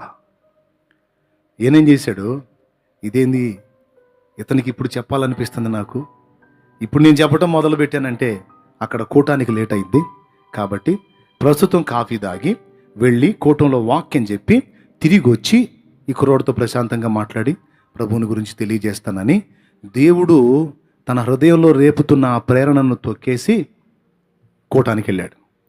బలిపీఠం మీద నిలబడ్డాడు, వాక్యం చెప్పడానికి ప్రయత్నం చేస్తున్నాడు. దేవుడు నడిపింపు ఇవ్వకపోతే ఎంత పెద్ద స్పీకర్ అయినా బుస్సే. పరిశుద్ధాత్మ నడిపింపేవాళ్ళు కదా. చాలామంది జన సమూహాలు ఉన్నారు, ఈయన మంచి ఫేమస్ స్పీకరు, కానీ మాట్లాడడానికి నడిపింపు రావట్లే. ఏం జరిగిందా అని కళ్ళు మూశాడు. గుర్తొచ్చాడు ఆ హోటల్లో కనిపించిన వాడు. దేవుడు అడుగుతున్నాడు, వానికి చెప్పమని నేను అవకాశం ఇచ్చాను, నువ్వు చెప్పలేదు కదా, నేను చేయమన్నది నువ్వు చేయాలి, నీ బుర్రకు వచ్చినట్టు నువ్వు చేయకూడదు, నేను చెప్పింది నువ్వు చేయలేదే అన్నాడు. వెంటనే మైక్ పక్కన వాళ్ళకిచ్చి 2 పాటలు పాడండి నాయన, వెంటనే వస్తానని మైక్ ఇచ్చి కారు తీసుకొని బయలుదేరాడు. ఎక్కడికి? సమీపంలో ఉన్న హోటల్కి బయలుదేరి ఆ హోటల్ ముందు కారు దిగాడు. విస్తారమైన జనసమూహం గుంపు ఉంది అక్కడ. హోటల్ లోపలికి వెళ్ళాడు. ఆ లోపల ఆ యజమాని కనపడ్డాడు. అతను కూడా అప్పటిదాకా రోడ్డు మీద ఉన్నాడు. అప్పుడే లోపలికి వెళ్ళాడు. ఏంటయ్యా ఈ సమూహం ఏంది హడావుడి ఏం జరిగింది అంటే అతను చెప్తున్నాడు, అయ్యా మీకు ఇందాక కాఫీ ఇచ్చాడే కుర్రోడు, పాపం వాడికి ఏం సమస్యలు ఉన్నాయో ఏం ఇబ్బందులు ఉన్నాయో నాకైతే తెలీదు. వాడు డ్యూటీ దిగబోయే టైంలో మీరు వచ్చారు. మొత్తానికి ఏదో వాడికి బాగా బాధ ఉంది, జీవితం మీద విరక్తి చెందినట్టున్నాడు. మీకు ఇచ్చిన కప్పే ఆఖరి కప్పయ్యా. వాడు పైకి వెళ్ళి వాడు కట్టుకునే లుంగితోనే వాడు ఊరేసుకున్నాడయ్యా, చచ్చిపోయాడు. అంబులెన్స్లో ఆ శవాన్ని తీసుకుని వెళ్తానికి వచ్చారయ్యా. అందుకే ఆ జనసమూహం, ఆ కోలాహలం అంతా కూడా. అతను చెప్పేవాడు సాఫ్గా చెప్పాడు. దైవజనుడి కాళ్ళ కింద భూమి కదిలినట్టు అనిపించింది. బాడీ మొత్తం షివరింగ్ వచ్చేసింది, భయం వేసింది. అప్పుడు దేవుడు మళ్ళా మాట్లాడుతున్నాడు దైవజనుడితో, చూసావా నువ్వు అక్కడున్న జనసమూహాన్ని లెక్కలో వేసుకున్నా, నీ కళ్ళ ముందు ఒక ఆత్మ నశించిపోయింది, నా కుమారుడు ఒకడు జారిపోయాడు. కొద్దిగా నేను చెప్పిన మాట విని 2 ముక్కలు, అయ్యా దేవుడు నిన్ను ప్రేమిస్తున్నానని చెప్పమన్నాడయ్యా అని ఒక్క మాట నువ్వు అన్నట్టయితే వాడు నీ వెంటబడి వచ్చేవాడు. అక్కడ అంతమంది ఉన్నారని చూసుకున్న వాళ్ళందరికీ ఈ ఆలోచన లేదు, క్షేమంగా ఉన్నారు. కానీ వీడు నా కుమారుడు సాతాను ప్రేరణకు లొంగిన వాడై చావుగోరున్నాడు, వాడిని కాపాడడానికి నీకు అవకాశం ఇచ్చాను, మూర్ఖుడవై నీ బుర్రకు తోచినట్టు చేసి నా మాట పక్కన పెట్టి నా బిడ్డ ఒకడు జారిపోయేటట్టు చేశావు. దీనికి కారణం నువ్వే. గుండె పగిలిపోయింది దైవజనుడు. బోర్ నేర్చాడు. అయ్యగారు మీరెందుకయ్యా ఏడుస్తున్నారు అంటే చెప్పాడు, నేను నాదయ్యా తప్పు, దేవుడు నన్ను వాడిని నా ముందుకు తీసుకొచ్చాడు, నేను గుర్తించలేదు. దేవుడు నాతో మాట్లాడుతున్నాడు, అదిగో నీ ముందుకు వచ్చిన వాడితో నా గురించి చెప్పు అని మాట్లాడుతున్నాడు.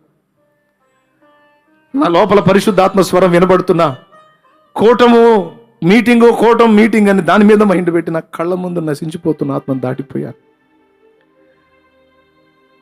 అయ్యో మిస్ అయ్యానే అని చెప్దామనే వచ్చానయ్యా, ఈలోపు వాడిని కోల్పోయానని ఏడ్చాడు.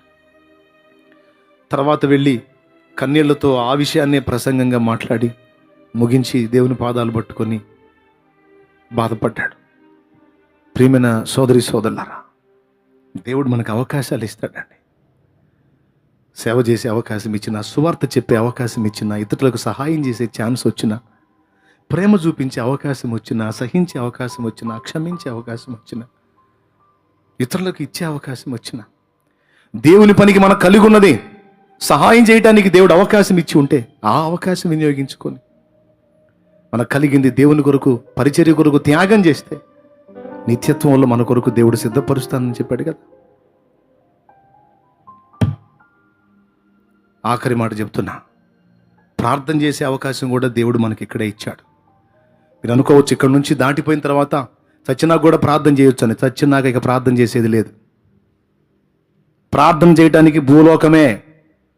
ఇక్కడ నుంచి దాటిపోయిన తర్వాత ఇక మన ప్రార్థన, పరలోకం పోయామనుకో ఇక ఏమీ అడిగే అవసరం లేదన్నాడు ఆయన. పరలోకం పోతే ఇక ఏమి అడిగే అవసరం లేదన్నాడు. పాతాళంలోకి పోతేనేమో నువ్వు అడిగినా జవాబు రాదన్నాడు. ధనవంతుడు స్టోరీ చెప్పా కదా, వాడు మొత్తుకొని మొర్రపెట్టాడు, నీళ్ళు అడిగాడు, వచ్చినాయా? ప్రార్థన చేశాడు, అబ్రహామా నీళ్ళు ఇవ్వు అని. వచ్చినాయా? సరే వదిలేసాయి. భూమి మీద నా సహోదరులు ఉన్నారు, వాళ్ళకి మారు మనసు గురించి ప్రకటించే అవకాశం కల్పించమని అడిగాడు. జవాబు వచ్చిందా? అక్కడ మోషేయు ప్రవక్తలు ఉన్నారు, వాళ్ళు చెప్తారు నువ్వు నోరు మూసుకోవయ్యా అన్నారు. పాతాళంలో పోతే ప్రార్థన చేసినా జవాబు ఉండదు. పరదేశికి పరలోకానికి పోతేనేమో ప్రార్థన చేసే అవసరమే లేదు. ప్రభువుకి స్తోత్రం చెప్పు. మరి ఇక్కడ ప్రార్థన అనే దానికి విలువ, చేసే అవకాశం, చేసినప్పుడు జవాబు ఎక్కడుంటే ఇక్కడే ఛాన్స్, దాటితే లేదు. కాబట్టి ప్రార్థించే అవకాశం దేవుడు నీకు ఇచ్చాడా? అదొక సేవగా తీసుకో. నీ సమయమును పోనీయకుండా ప్రార్థనలో అనేక పరిశుద్ధుల కొరకు విజ్ఞాపనలో గడుపు. దేవుడు నీకు ఇచ్చిన బెస్ట్ అవకాశం అది. వాడుకో. నీకు కలిగిన సమృద్ధిలో నుండి దేవుని పనికి సహాయం చేసే శక్తి నీకు ఇచ్చాడా? అయితే ఖచ్చితంగా దాచుకోకుండా దేవుని కొరకు దాతృత్వంతో చేజాపు. తప్పకుండా నీకు వెయ్యంతలుగా నిత్యత్వంలో దాచిపెట్టానన్నాడు కదా. భూమి మీద మీ కొరకు ధనము కూర్చుకొనవద్దది, దీనుల కొరకు, పేదల కొరకు, నా పని కొరకు వెచ్చించినట్లయితే పరలోకంలో మీకు ధనం ఏర్పడుతుంది అన్నాడు. ఇక్కడ దొంగలో చిమ్మిట కొట్టేస్తాయి, దోచుకుంటారు, కానీ పరలోకంలో నీ ధనం దొంగిలించబడదు. అక్కడ తుప్పు ఉండదో, అక్కడ దొంగరాడు, అక్కడ చిమ్మిట కొట్టివేయదో అని యేసయ్య మాట్లాడాడు. వింటాం కానీ నమ్మరు కొంతమంది, నమ్మిన వారు ధన్యులు.